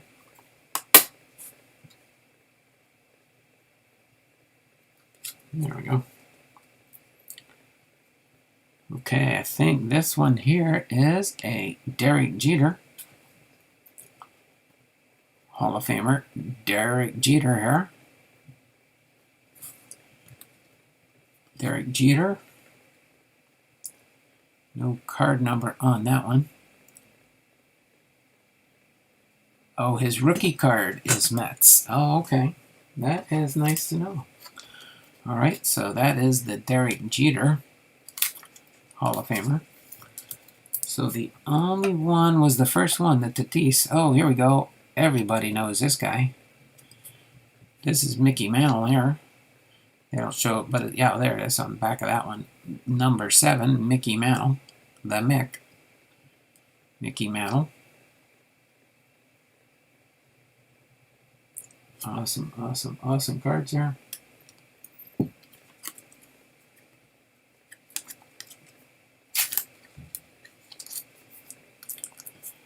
Then we've got, let's see, number 42. Is this Jackie Robinson? Oh, no, Mariano Rivera. Ooh, this is another one. This artist trading card is part of a signed and numbered limited edition and will not be repaired. Okay, so these are all short print type cards. Mariano Rivera. That is cool.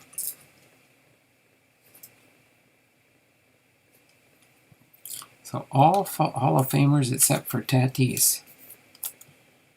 Okay. And then we've got here is, well, I got 2 of these ones. Why did I get 2 of the same one? Oh, probably because he had extras and they were probably a good price. Maybe that's why I grabbed them.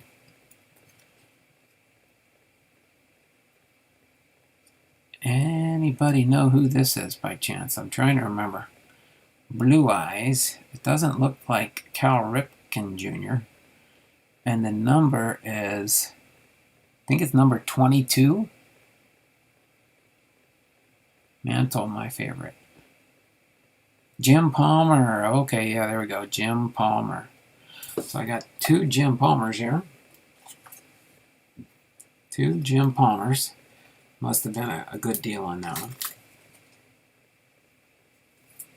Jim Palmer. Or maybe I just mistakenly put Jim Palmer on there twice. And then next here we've got, it looks like, oh, I think this was the Negro Leagues card. It says, "Don't feel sorry for us, feel sorry for everyone who didn't see us play." And that was said by Buck O'Neill. I believe, if I remember right, this was his special card he did for the Negro Leagues. Nice card there. Palmer is correct. Okay, put that right in front of Tatis.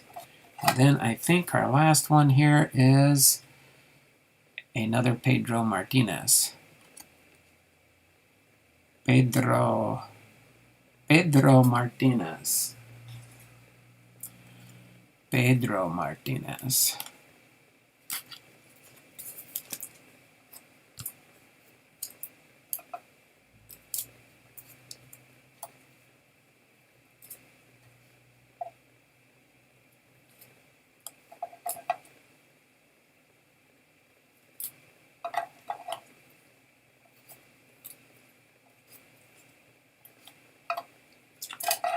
That is nice. Nice little set of cards there. Yeah, these cards are, yeah, you can go to, I've got a link in the description for the video, and you go to his website and you'll see which cards he still has left, if he does. Again, Jab's family did this on his stream. I believe it was, well, not yesterday. I don't know. I didn't watch his live stream yesterday, but he probably did another Mystery Box Monday. Or is it Mystery Box Tuesday? I can't remember exactly. But yeah, these are pretty cool looking cards. Different cards definitely to add into my collection. And who knows, maybe this one, because I'm not a Tatis. But that is cool. It is a gold signature limited edition card from his collection. That might come up. Anyone else lagging? Uh-oh. Okay, so other than that, I don't know if you guys want to hang out some more. We could do a Mystery Box Monday. We could do a Mystery Box Monday if you wanted. Anyone else lagging? Okay, so I'm going to set these up off to the top here. I will separate those out and probably put them in top loaders actually, because they're kind of like special ones. Just drying my socks because these cards are hot. That was a nice little set, that's for sure. So just real quickly, would you guys like to do a Mystery Box Monday, or do you guys need to take off? I'll leave that up to you. We are 20 minutes early. You try to do maybe 2 hours on average. But if you want, we can do something a little bit different. We've got 4 people watching, 11 thumbs up. You all tell me. If you want, we could end the stream. Lag, yes, Big Ray. My computer did have some circles here for a little bit. How much for the Tatis, Donald? Quite honest there, Big Ray, I'm probably going to hold on to it for a little while, but if I do decide, it'll probably go up on my eBay auctions. I'd rather get it out there and see who might want it, because it is a gold signature, that's for sure. And you can go to his website. You can go to his website and you can see all. I just like the way he designed all this stuff. But for those that are interested too, I just listed them up last night. I decided not to collect Lubob, so my Lubob collection is up on eBay. Sure, Mystery Box. How much for the Palmer? Oh, the extra Palmer. I'll get back to you on that one, okay there? All right there, Bipster. We'll talk later on that one, okay? And then as far as the Tatis, so let's see, where's the Palmer? There's the extra one I got 2 of, huh? I think the Palmer is just a regular, it's not a special. And it's just got Justin Cousins' signature on it. Okay. So those two are probably the only ones outside of... Yeah, I don't know if there's anybody big on this card here. I'd have to try and figure out who he might have. I think on his checklists on his website, it probably says who is there and who is not pictured on the card here. I think he's done that. But I'm going to set those there for now. These two might go up. This one might go up for auction. This one, Bipster, we'll see. We'll see. I forgot all about I had got two Jim Palmers. But I guess he's another blue eye like Cal Ripken Jr., right? Palmer, and then Fernando Tatis Jr. That is a sweet card. Oh, I think he must have sent me this one as a thank you for your order. Yeah, because he signed it on the back differently than his other cards. So I'm probably going to hold on to this for a little bit. I'm probably going to hold on to this one and this one, Bipster. I'll get back to you on this one, okay? But let me set these in a stack here right now. So you guys, you had the Montana Air card up for $77.77. Did you mean for it to be $7.77? Not a very rare error in junk wax era. Not a very well. Yeah, it's in good condition there, Big Ray. And if you'll see the Gem Mint 10 that's there, I know they're probably not going to sell it for that, but they do have one listed up for $29,999. I know that's probably $20,000 higher than what it would even be close to being worth. I'm going to let it go for a little while first to see if the Montana collectors might be interested. I don't see any watchers yet, and I don't see any nibbles yet, but I might just drop it back down to lower, that's for sure. So it's not a very rare error in junk wax era. Okay? What do you think on that one, Bipster? Do you think I kind of went a little bit high on the starting bid? Or what do you think there? And I'm getting the consensus that we'll do the mystery box Tuesday at a later date, maybe next week. We can do that. We don't have to do the mystery box today. I can put this away. We can just chit-chat for a few more minutes until we reach the 2-hour mark. That's fine with me. What is that? Piece of, I don't know what it is. But I'll just set this right here right now as a teaser. This is my little sheet I made up for when we do Mystery Box Tuesday. When we do a Mystery Box Tuesday.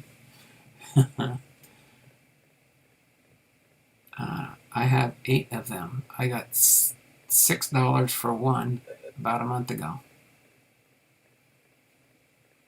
Okay.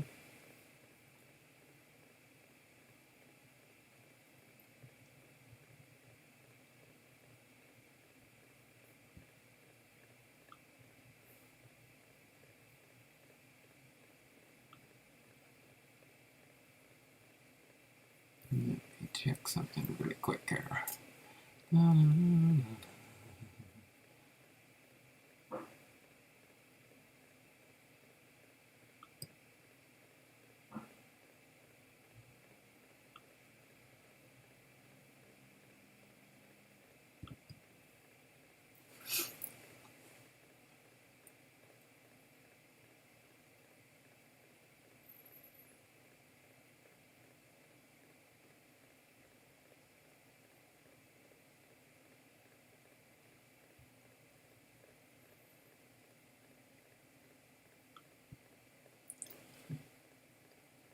Okay, I'm just going to check that listing really quick here. Look at sold comps for the card in raw form and you will get a better idea of value.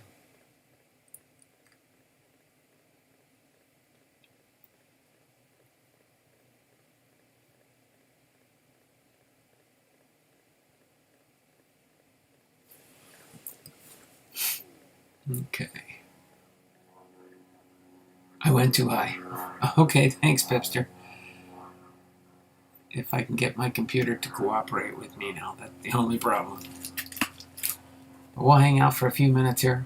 Hopefully you enjoyed this episode 3, Animals and People and Places. Let's remember the days of past and the family mail call. Let's grip and rip. Okay. Don't get mad with me if I open it and if everybody leaves, I'll be very upset. I agree, Bip. Let's grip and rip. Okay, I'm just waiting for my computer to catch up with me real quick. It's being finicky. And as soon as it is, we will get ready to go into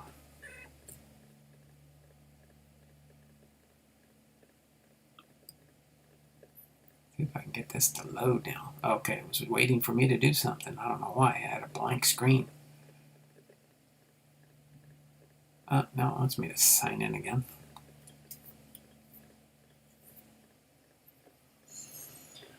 Hey, what? I probably have better luck. Just checking it here real quick. Probably do it on my phone quicker.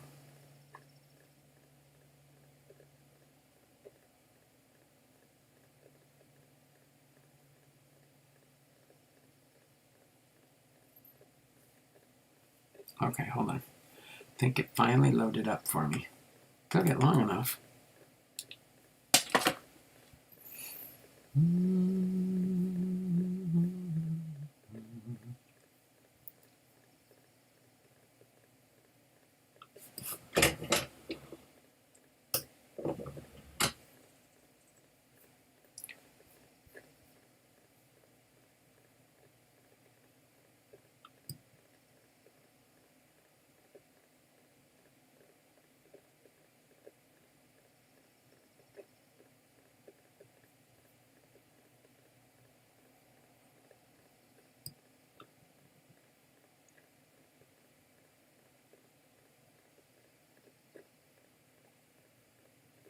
Okay. All right, give me one second here. I got to step out the wardrobe for a second, okay? What? Get up here. Then I will be right back momentarily. Okay.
Okay.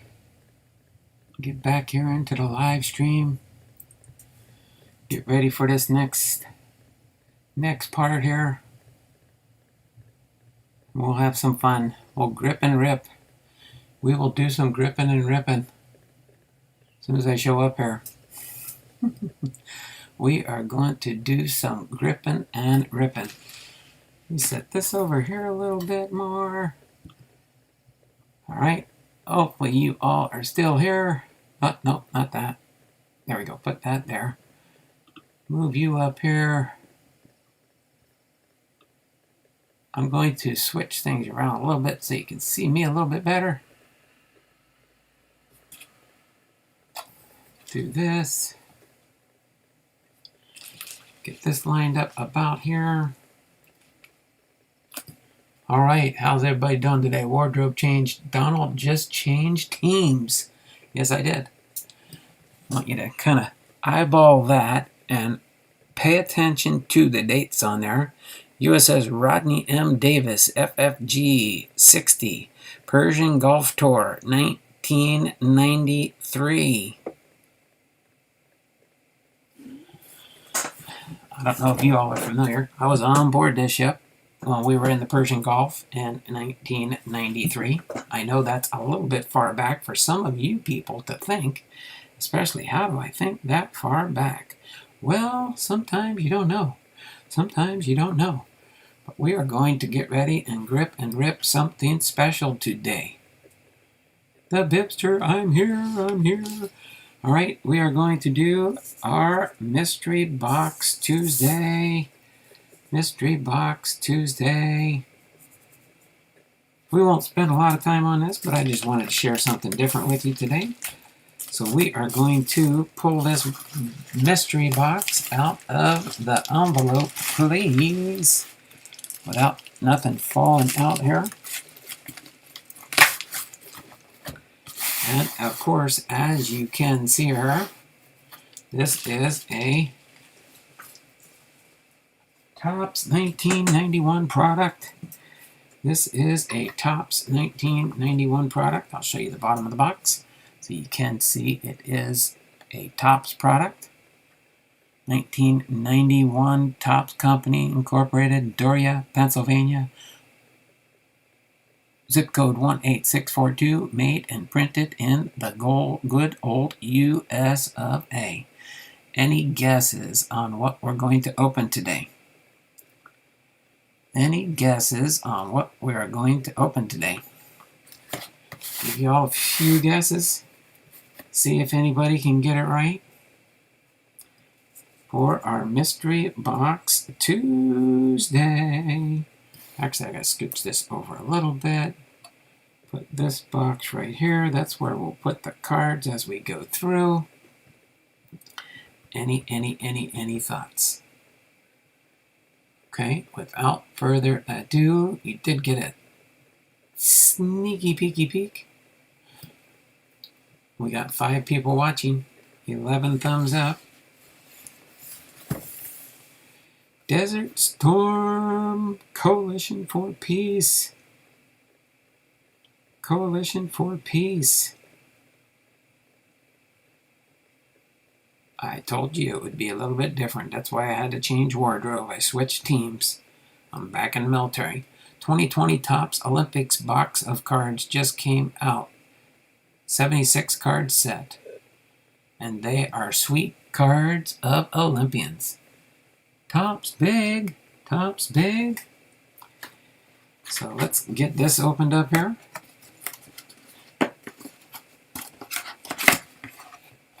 Just like we would see it in your local card shop. I think if I remember right, I remember Bipster saying he did not like these when these came out. I don't know why.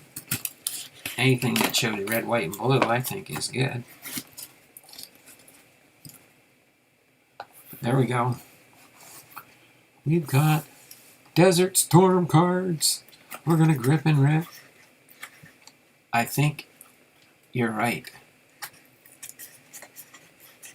Desert Shield, not Desert Shield, Desert Storm. There's a difference. There are Desert Shield cards, which Topps came out with, but they have they're a little bit different. So, in each pack here, you get a Coalition for Peace, 8 trading cards, and 1 sticker card per pack. All right, again, this was 1991 Topps Company, and back in the day. Oh no, they follow me even here. So here we go. We've got a sticker card. And it looks like on the back of the sticker they have a puzzle to put together. That's going to be interesting. They have a puzzle to put together. This is the 8th Field Artillery motto. It says, "Peel carefully, display proudly." All right, and then we've got a carrier ship at night. A carrier ship at night. Does it say what carrier it is? In Operation Desert Storm, the advanced technologies. I'm not going to read them all. But cool cards there. There we go. Ooh, Wings Over Egypt with the pyramids. Pretty cool there. Patriot Missile Command Center. If any cards are about 9th Comm, that was my unit. They were there, I was not. Eat the gum. There's no gum in this one there, Bipster. No gum in these packs, sorry. Or I would be eating it, that's for sure. I was here 2 years after they started Desert Storm. There we go. Wearing the gas mask. State-of-the-art stealth fighter bomber. Manning the M110. The Phoenix missiles. And Sunset on the Desert. Okay. I know it's not your normal set, but a little bit different, bringing back memories of days gone by. Let's see, I should put all the puzzle pieces together. Why don't I leave them out? So in this first set, this came out in 3 series. Okay, you came out with the Coalition for Peace, the Victory series, and the Homecoming series. So there are 3 series in the Desert Storm set. I believe it's 264 cards total, because it's 3 88 card sets. Do the math. 88 times 3 should be 264. I think. All right, there we go, another puzzle piece there. Then we've got at the controls. That's in an airplane there. A CH-53 helicopter. All right, then we've got a Power of the Tomahawk. F-14 flies in formation. USS Oulet frigate. I was on. This is a frigate. I was on an FFG. FFG 60, the Rodney M. Davis. We were forward deployed over in Japan when we went on deployment to the Gulf. So that is a frigate, 1077. FFG is a fast frigate guided missile cruiser part of the task force. All right, taking off in an F-18, probably on board an aircraft carrier. The Hawk missiles. And we've got the checklist card. You only need 1 checklist in each series set. There's 88 cards in the first series. And then there are 22 stickers on the first one. Of course, that would be nice to get the American flag one. Sticker number 22. So I think they've got they've got the numbers right there on the stickers. We got 8 and 14 here. What we can do is put the stickers there, and on the back of the stickers is puzzle pieces. So there we go. Put the checklist right there for now. All right.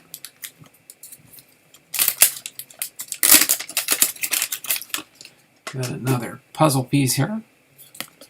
This one is number 20. The Department of the Navy, United States of America, which is for the sticker set. All right.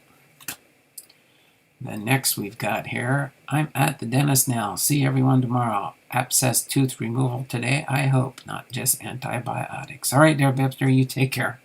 Have a nice one. Paratrooper in flight.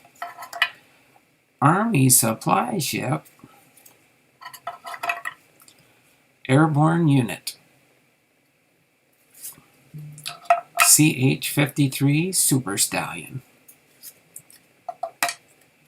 All right, machine gunner. EA-6B Prowler. My pastor worked on those type jets.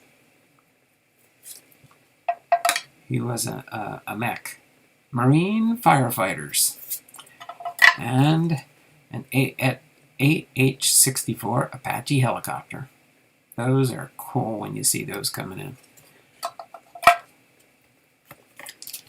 Strength and power.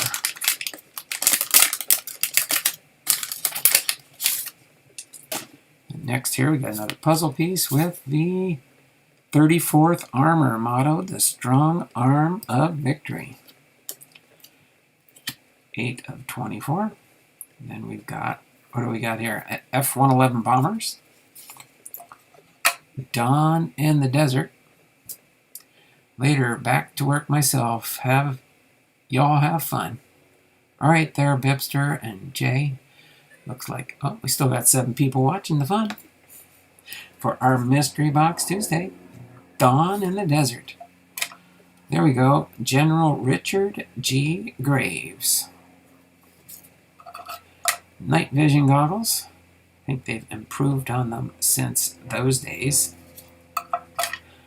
And 1991, B-52 Strato Fortress. Awesome, powerful plane there.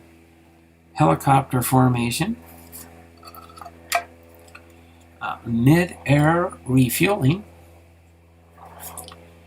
And General Colonel Powell. Pull this up real quick. This is another Colonel Powell that I've got right here on my break table here with some. This was a Bowman Colonel Powell, and he threw out the first pitch of the ball game, along with my score USA flags. Should kind of leave that down here for now. How's that sound? Why don't we go down here a little bit more? That way I can put this up here. This here, let me put these down here as we find these different ones here. Checklist. I'll throw the checklist over here. How's that sound?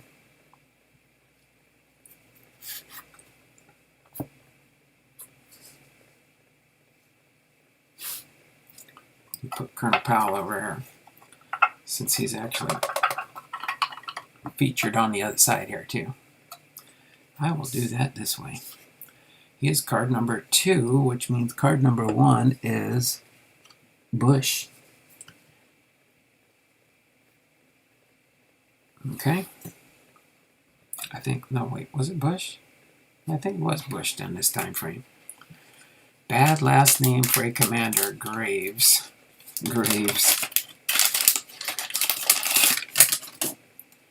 I'm in alert mode in my ear. No problem there, Bipster.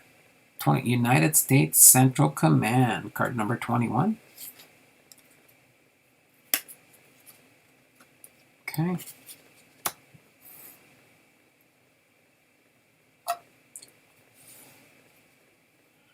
Then we've got mission accomplished.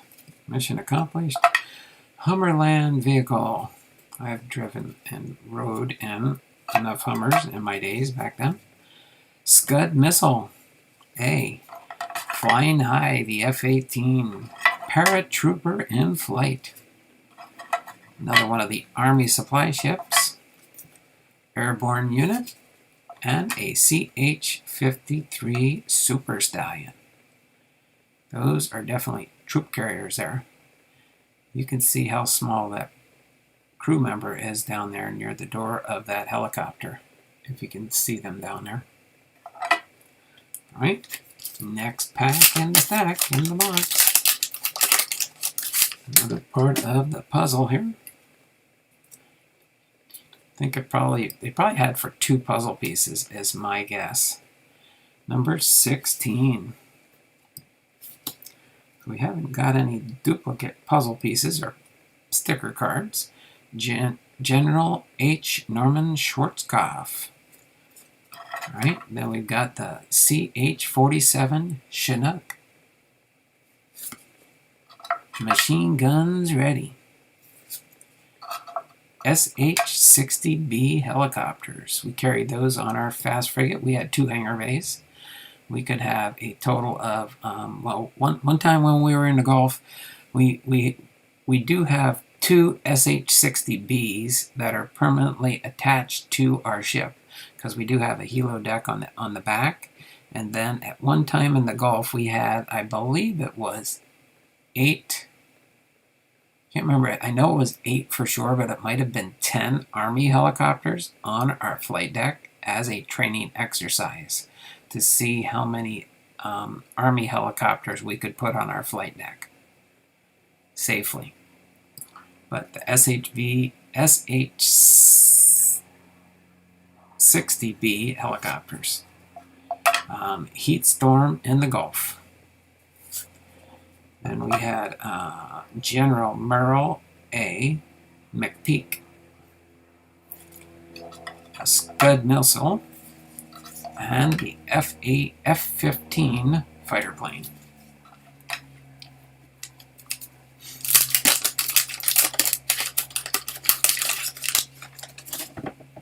I can watch, can't chat that much. Oh, that's not a problem there, guys. I know people like to watch in the background. That's fine. 75th Infantry motto of their own accord.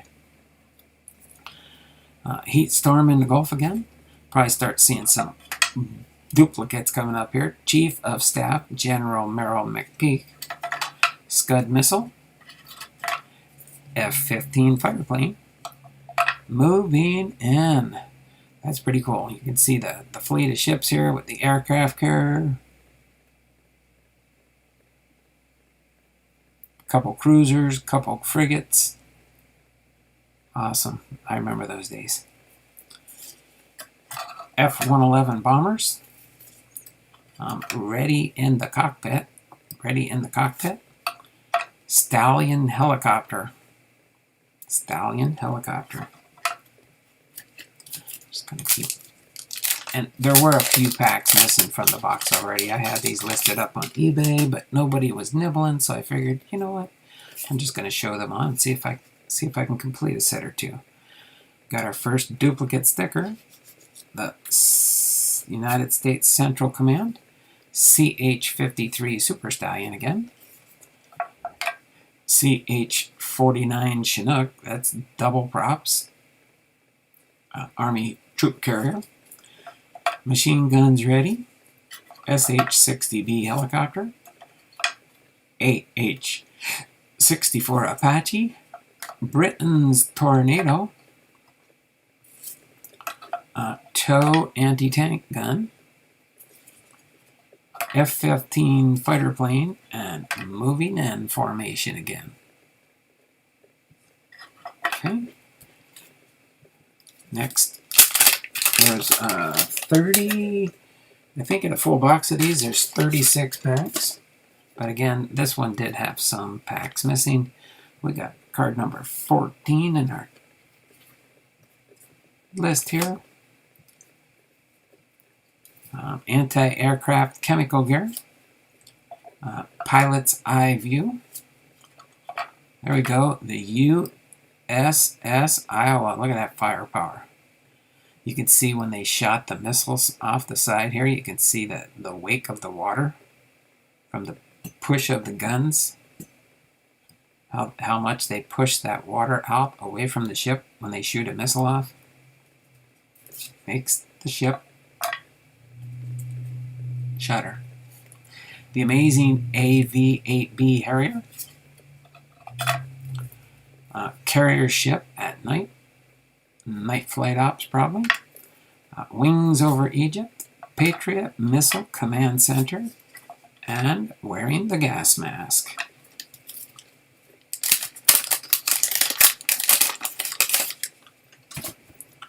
Right, we've got number 14, another duplicate. I'll just put the duplicates over here. How's that sound? Sorry, don't mind me. Put all the duplicates in a separate row underneath here. See if we can get enough to complete a set or not. Moving in. Our F-11 bombers ready in the cockpit, giving the thumbs up signal that they're ready to move. Stallion helicopter. Again, the night vision goggles. There's the B-52 Stratofortress, a quiet moment in the sky, and ready for takeoff off the carrier deck.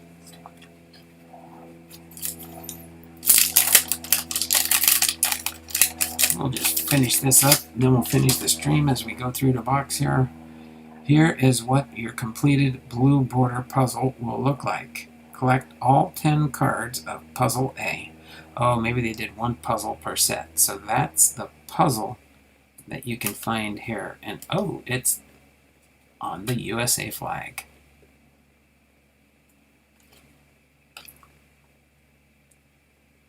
American flag. Chuck would. I hope I get a couple of these. I'd like to send one to Chuck. He likes these USA flag cards.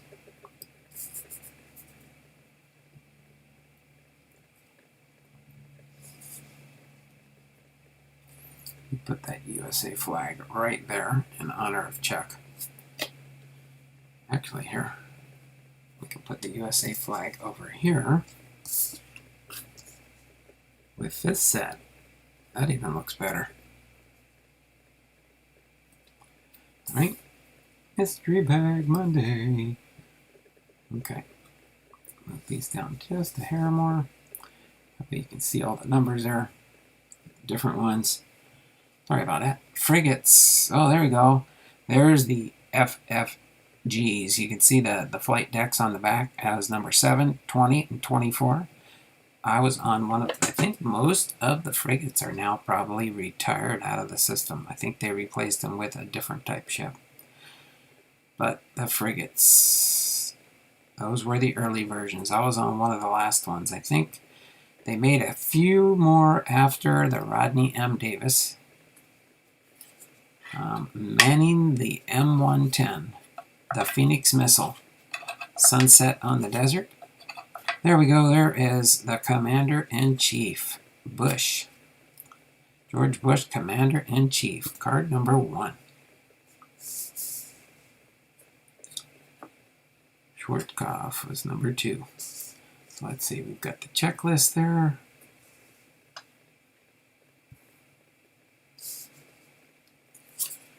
We've got card number 1, card number 2. This is card number 1. Actually, I guess card number 1 can go right here because that's part of the stickers. And it shows you what the puzzle looks like. There we go. The Sentry and E3A, the USS Midway. I know a couple people that were stationed on board that ship when it was still active. UH-1 Huey and Navy Bell. Is Cynthia flying her airplane today over your house? No, not really. She's downstairs. I think she was playing in the garden earlier. Number 16, that's a duplicate. So we'll put that in our duplicate stack here.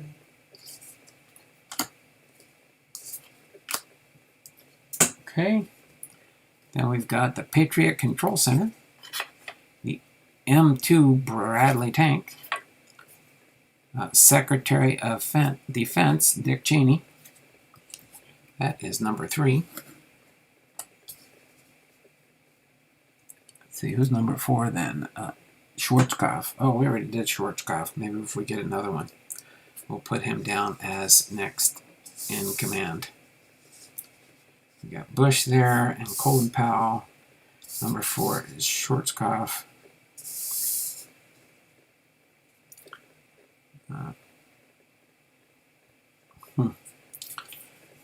Cobra Copter, the Sidewinder missile, the Phoenix missile on F-14, Sunset on the F-14, and Admiral Frank Klesko. These are the high-ranking officials back in the day. So we had 1, 2, 3, 4, 5, 6.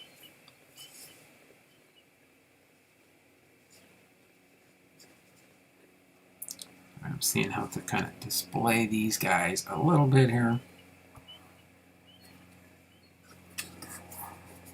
There, this way I can see my checklist right down there.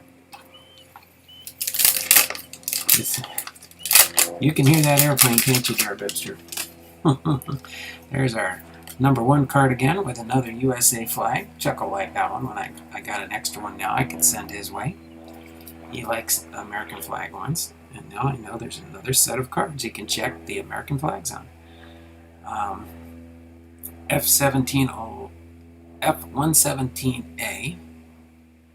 Desert Storm Packs. Yes. Stealth. And then Canadian Air Force CF-18. Preparing to jump. A-10s in formation.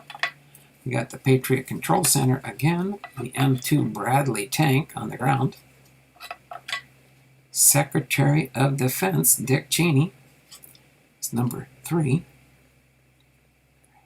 Oh, that's another Cheney. Gotcha. Got 2 Cheneys now. Cobra Copter. Okay. And the next card in this stack is card number 5. I'm just missing card number 2 to keep that run going.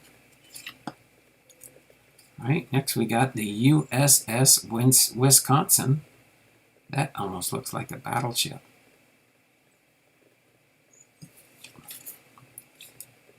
Yes, BB-64, Battleship Wisconsin, was built in 1941 and commissioned in World War II. Today is extensively modernized command and support ship accommodating 1,500 Operation Desert Storm men. To cope with the infamous Saudi dust which drifted far out to sea, gauze had to be stretched over almost every air intake inlet on the ship. Awesome. Helicopter formation. Doctor appointment done. Heading over to infusion area now, but lurking in my ear like Bip. Mid-air refueling. General Colonel Powell. Second one of him. The Patriot missile. M1 Abrams.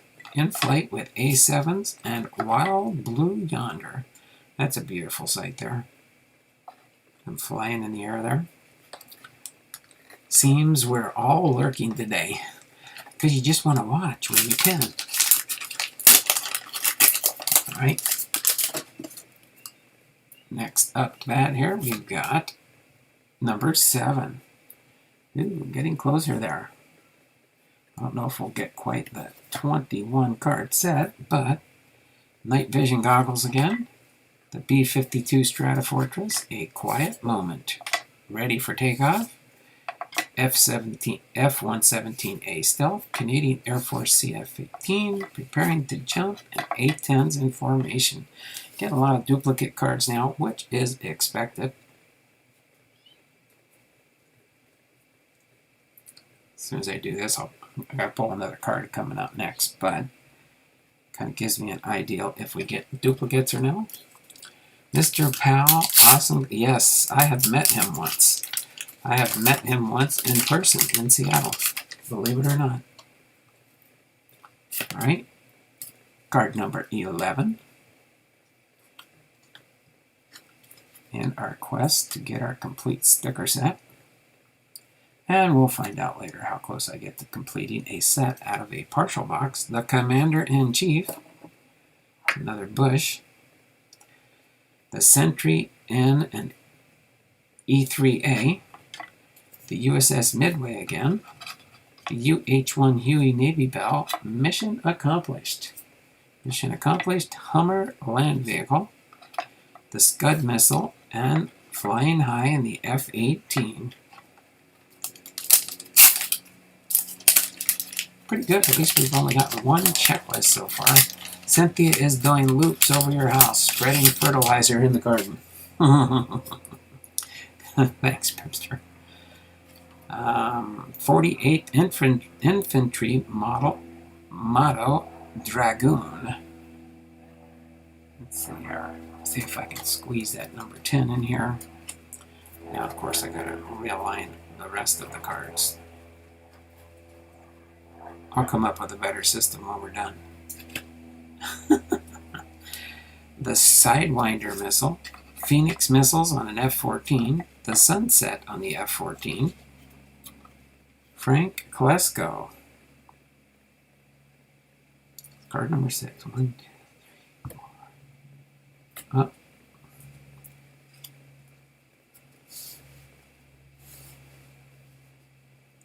One, 2, 3, 4, 5, 6.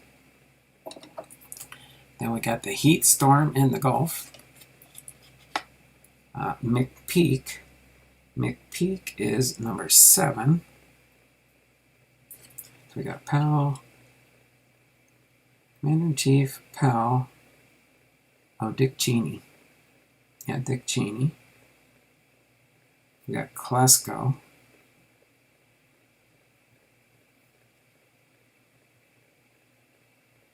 McPeak.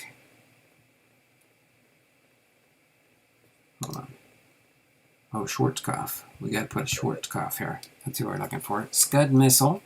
That would have been the top leaders in the Desert Storm operation. F-15 fighter plane.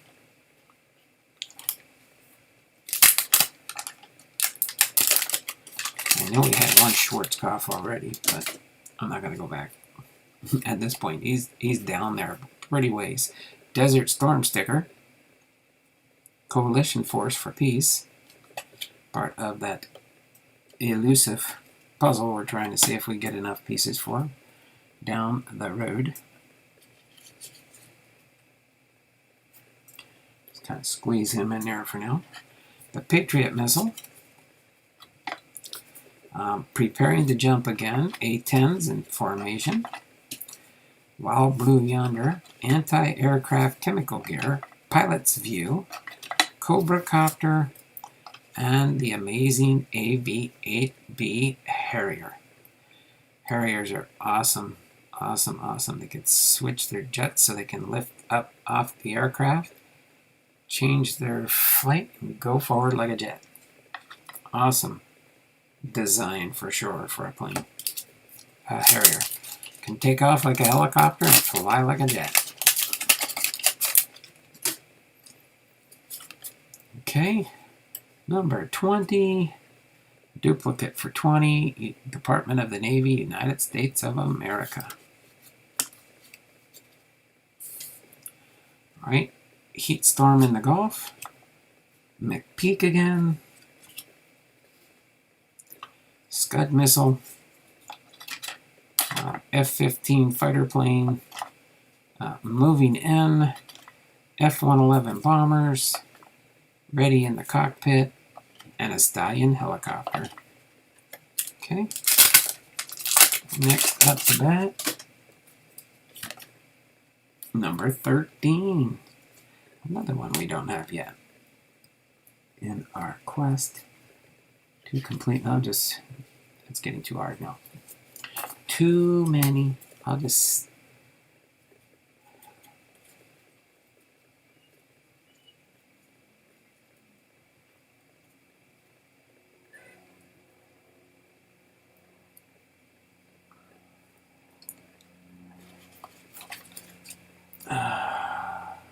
It's too hard to lay out and try and keep them organized, but that's about the best I can do for now. So I can see the numbers. Was in the beginning of college when this broke out. Lost a few friends over there, and a lot came back. Some fine and some not. Oh yeah, I understand that. I was still in the Navy, and I retired in 1998. Satellite dish. USS Wisconsin. A quiet moment. Ready for takeoff. F-17A stealth. Canadian Air Force CF-18, M1 Abrams, and in flight with A7s. Okay. Take some of these out really quick here. See if we can fit the rest in here. Let me just set some of these off to the side. We're running out of space in the box. We got, I believe it's 9 more packs to go. Thank you for your service, Big Ray. Was in the beginning of college when this broke out. Lost a few, exactly. All right, number 19, Congressional Medal of Honor. Okay, so we've got 19. Would go right there. I'm just going to have to, we'll check each one, see if we got them. Go through each stack and just make it that way easier. One, put these just all together for now. 14, 16, 20, and 21. There we go. Leave them all together like that, and we'll see if we have the missing set, because that's separate than the set itself. So moving in, got the F-11 bombers ready in the cockpit, the Stallion helicopter, night vision goggles, B-52 Stratofortress, a quiet zone, and ready for takeoff again. 8 packs to go after this one. I signed the papers. Next day, Saddam started his yep, I understand there. 104th Infantry motto, strike gold. We're going to leave them here for now, and then when we're done, we'll fill in the gaps and see if we have a complete set of 22 sticker cards. Britain's Tornado, TOW anti-gun, anti-tank gun, F-18 cockpit, tanks take a stronghold, the view from above, dawn in the desert. We got Richard G. Graves. Which one's Graves? Dun, dun, dun, dun, dun. It's number 5. 1, 2, 3, 4, 5, 6, 7. Yep. Graves is number 5. I think we had a Graves earlier, but that was before I decided to put the 6 or the 8, the 7 liters. So we just need Schwarzkopf, Norman Schwarzkopf. I know we had one earlier, so we do have the first 7 cards and the satellite dish. All right, 7 packs to go after this one. Was the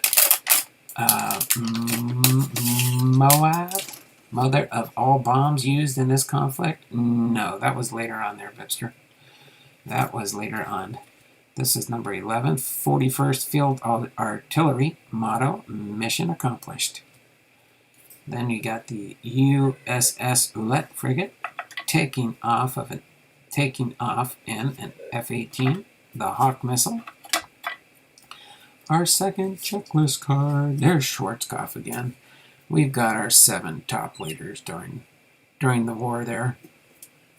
Got the Commander-in-Chief Bush, General Colonel Powell, Secretary of Defense Dick Cheney, General H. Norman Schwarzkopf, General Richard Graves, Admiral Frank Klesko, and the Chief of Staff, General Merle A. McPeak.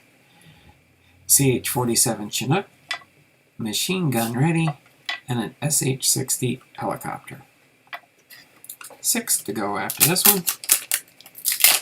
Almost done for our Mystery Box Monday. And it is number 15, 6th Field Artillery, Heat Storm in the Gulf, Chief of Staff McPeak, Scud Missile B, F-18 cockpit, tanks take a stronghold, That's a good row of tanks there, that's for sure. The view from above, ready in the cockpit, and the Stallion helicopter. 5 packs to go.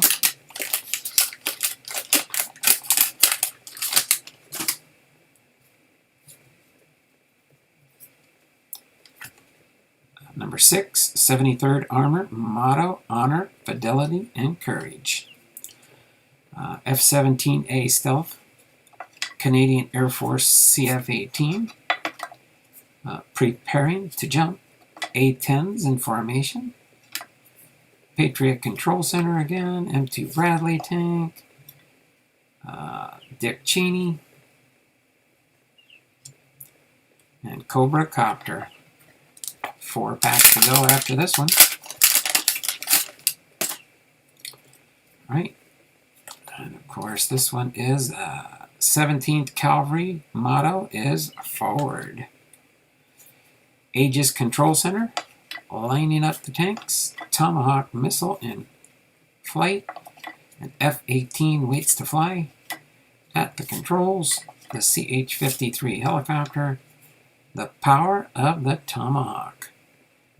Before and after. Trust me, the building was demolished. And then the F-14 flies in formation. Last 4 packs in the box. Again, this was not a full box.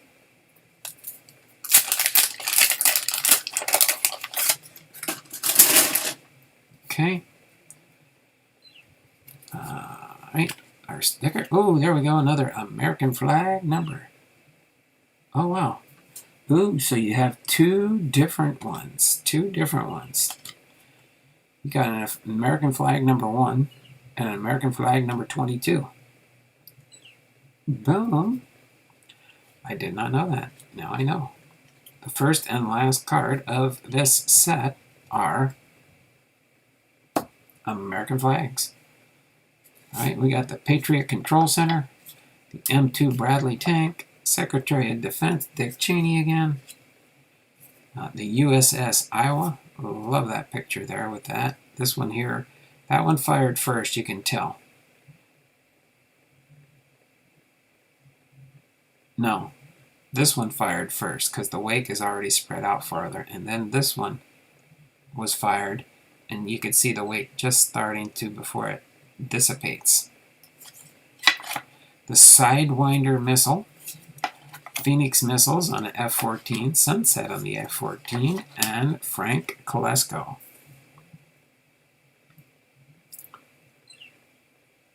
Okay, 2 packs to go after this one. Growling. While you're numb, Bipster, try doing the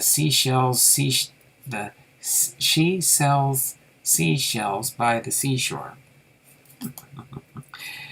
Desert Storm Coalition for Peace, Flying High, the F-18, Paratrooper in Flight, there we go, Army Supply Ship, the Airborne Unit, Schwarzkopf, the Machine Gunner, the EA-6B Prowler, and the Marine Firefighters. Next to last pack. Can't remember, I don't think there's like, I don't know how they would do it in a box here, or if they did. Probably if they did, if they weren't smart enough back then, there was a special insert, like a bronze or a gold type, I think it was a bronze insert card, but I think it was the only thing in the pack. 506th Infantry, number 9, French Mirage Fighter, the frigates again, the USS America aircraft carrier, there we go, the Pentagon, it's got to be a higher number, no, 87, I thought maybe that would have been closer to the leaders there where they meet, Aegis Control Center, lining up the tanks, Tomahawk missile in flight, and an F-18 awaits to fly.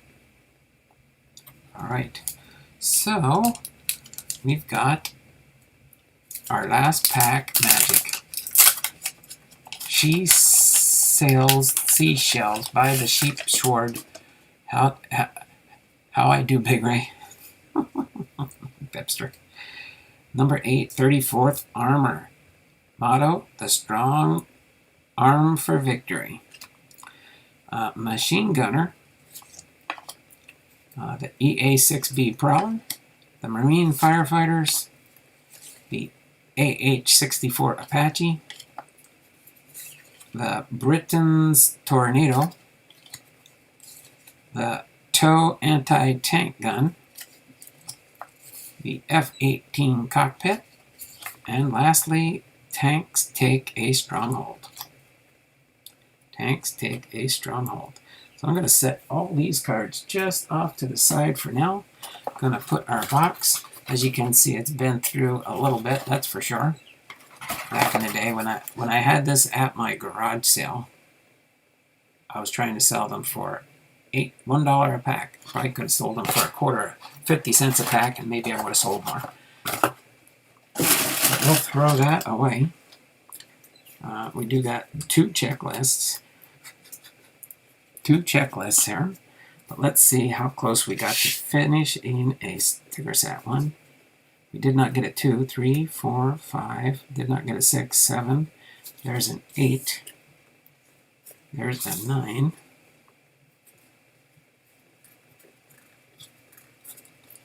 A 17. A 13. A 6. 6, 7, 8, 9, 10, 11. Did not get a 12. Another 11. And then, what do we got here? 15, 16, 17, 18, 19, 20, 21, 22. So it looks like probably if you did have a full box, you might get the complete set. We'll have to see when I go through this. This is the checklist, so it should be number 88. Yep. The checklist is card number 88 in the set. So, let's see. On the back, it showed... Which one was it that showed what the finished one looked like? Oh, I think was it on the... Yeah, on this card here, it shows you.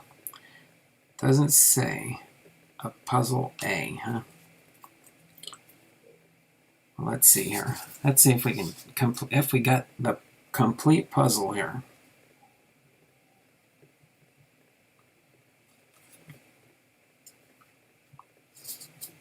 Okay, I got that one goes there.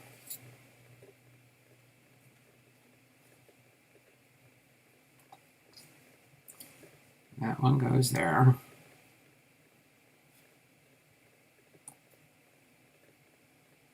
That one goes there. That one goes there. Okay, okay, I see. They're kind of going in order. Oh, wait a minute. Gotta scooch over some more. Oh, wait a minute. I know why. I'm thinking it's 1, 2, 3, 4, 5. Okay. Oh, and then we got a different... Oh, there's two puzzles. Puzzle A and a puzzle B. Well, we're probably going to be missing some of these too, huh?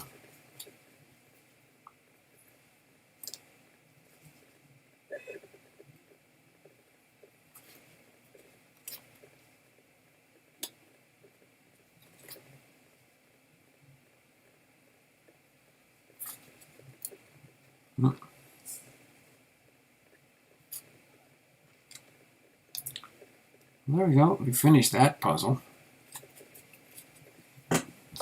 There's that one. Let's move this guy over here.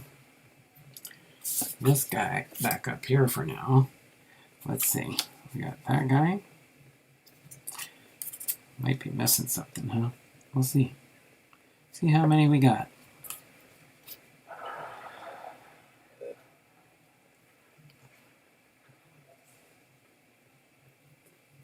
Oh, we got the bottom half of the puzzle, that's for sure.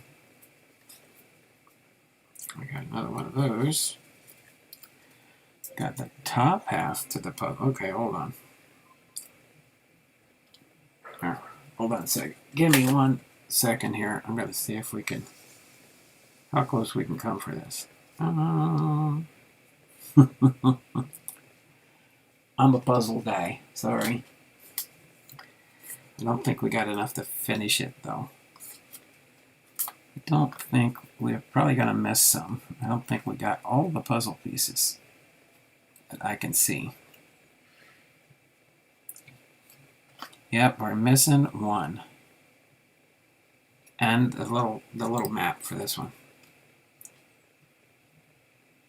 So probably there were a few packs missing, so most likely out of a complete set, it looks like you could get, let me shrink me down here so you could see. We're missing all but one panel on this set. That is pretty cool. Big Ray's giving me a $1 super chat. Thanks for the show today. Wish I had that popcorn. Let me get you in here, Big Ray ball cards and auctions for that. And let's go up to the Wheel of Names for Big Ray. Get you on here onto my, before we end the show here. Got you in here, Big Ray. Thank you for that. We have now 387 entries for the Wheel of Names for the month of July. All right. Appreciate that very much there, Big Ray. Got your entry in there. Popcorn. The Bipster of all things good and godly. As a snail, a butterfly, a caterpillar, an ant, a bee, a ladybug, a grasshopper, and then a spider with his web. Thank you, everybody. Appreciate you coming in and hanging out with me today as we did a different kind of stream. Hopefully you all enjoyed that. Let me go in the middle here. Put me right next to, this puzzle's not done, so I'll put this up here. How's that sound? And put this over here. Since that puzzle is not complete, but the one on the bottom is, for now. This has been Donald Blomdahl, Hall of Fame veterans, sports cards, and collectibles, having been live to you today with Episode 3, Animals. People and places, let's remember the days of past. Then we had the family mail call package from Justin Cousins with these wonderful cards here from him. Close that at the end of the video here. And then, of course, we did the Mystery Box Tuesday. I'll put that right up here. Mystery Box Tuesday. For our fun in the channel today. So, take care, Lord bless you, and have a wonderful and blessed Tuesday. And as Bipster says in all the closing of his videos, bye everyone, and it's not just words, be blessed. Take care, we'll see you all tomorrow for our next episode. Bye for now, take care, and have a wonderful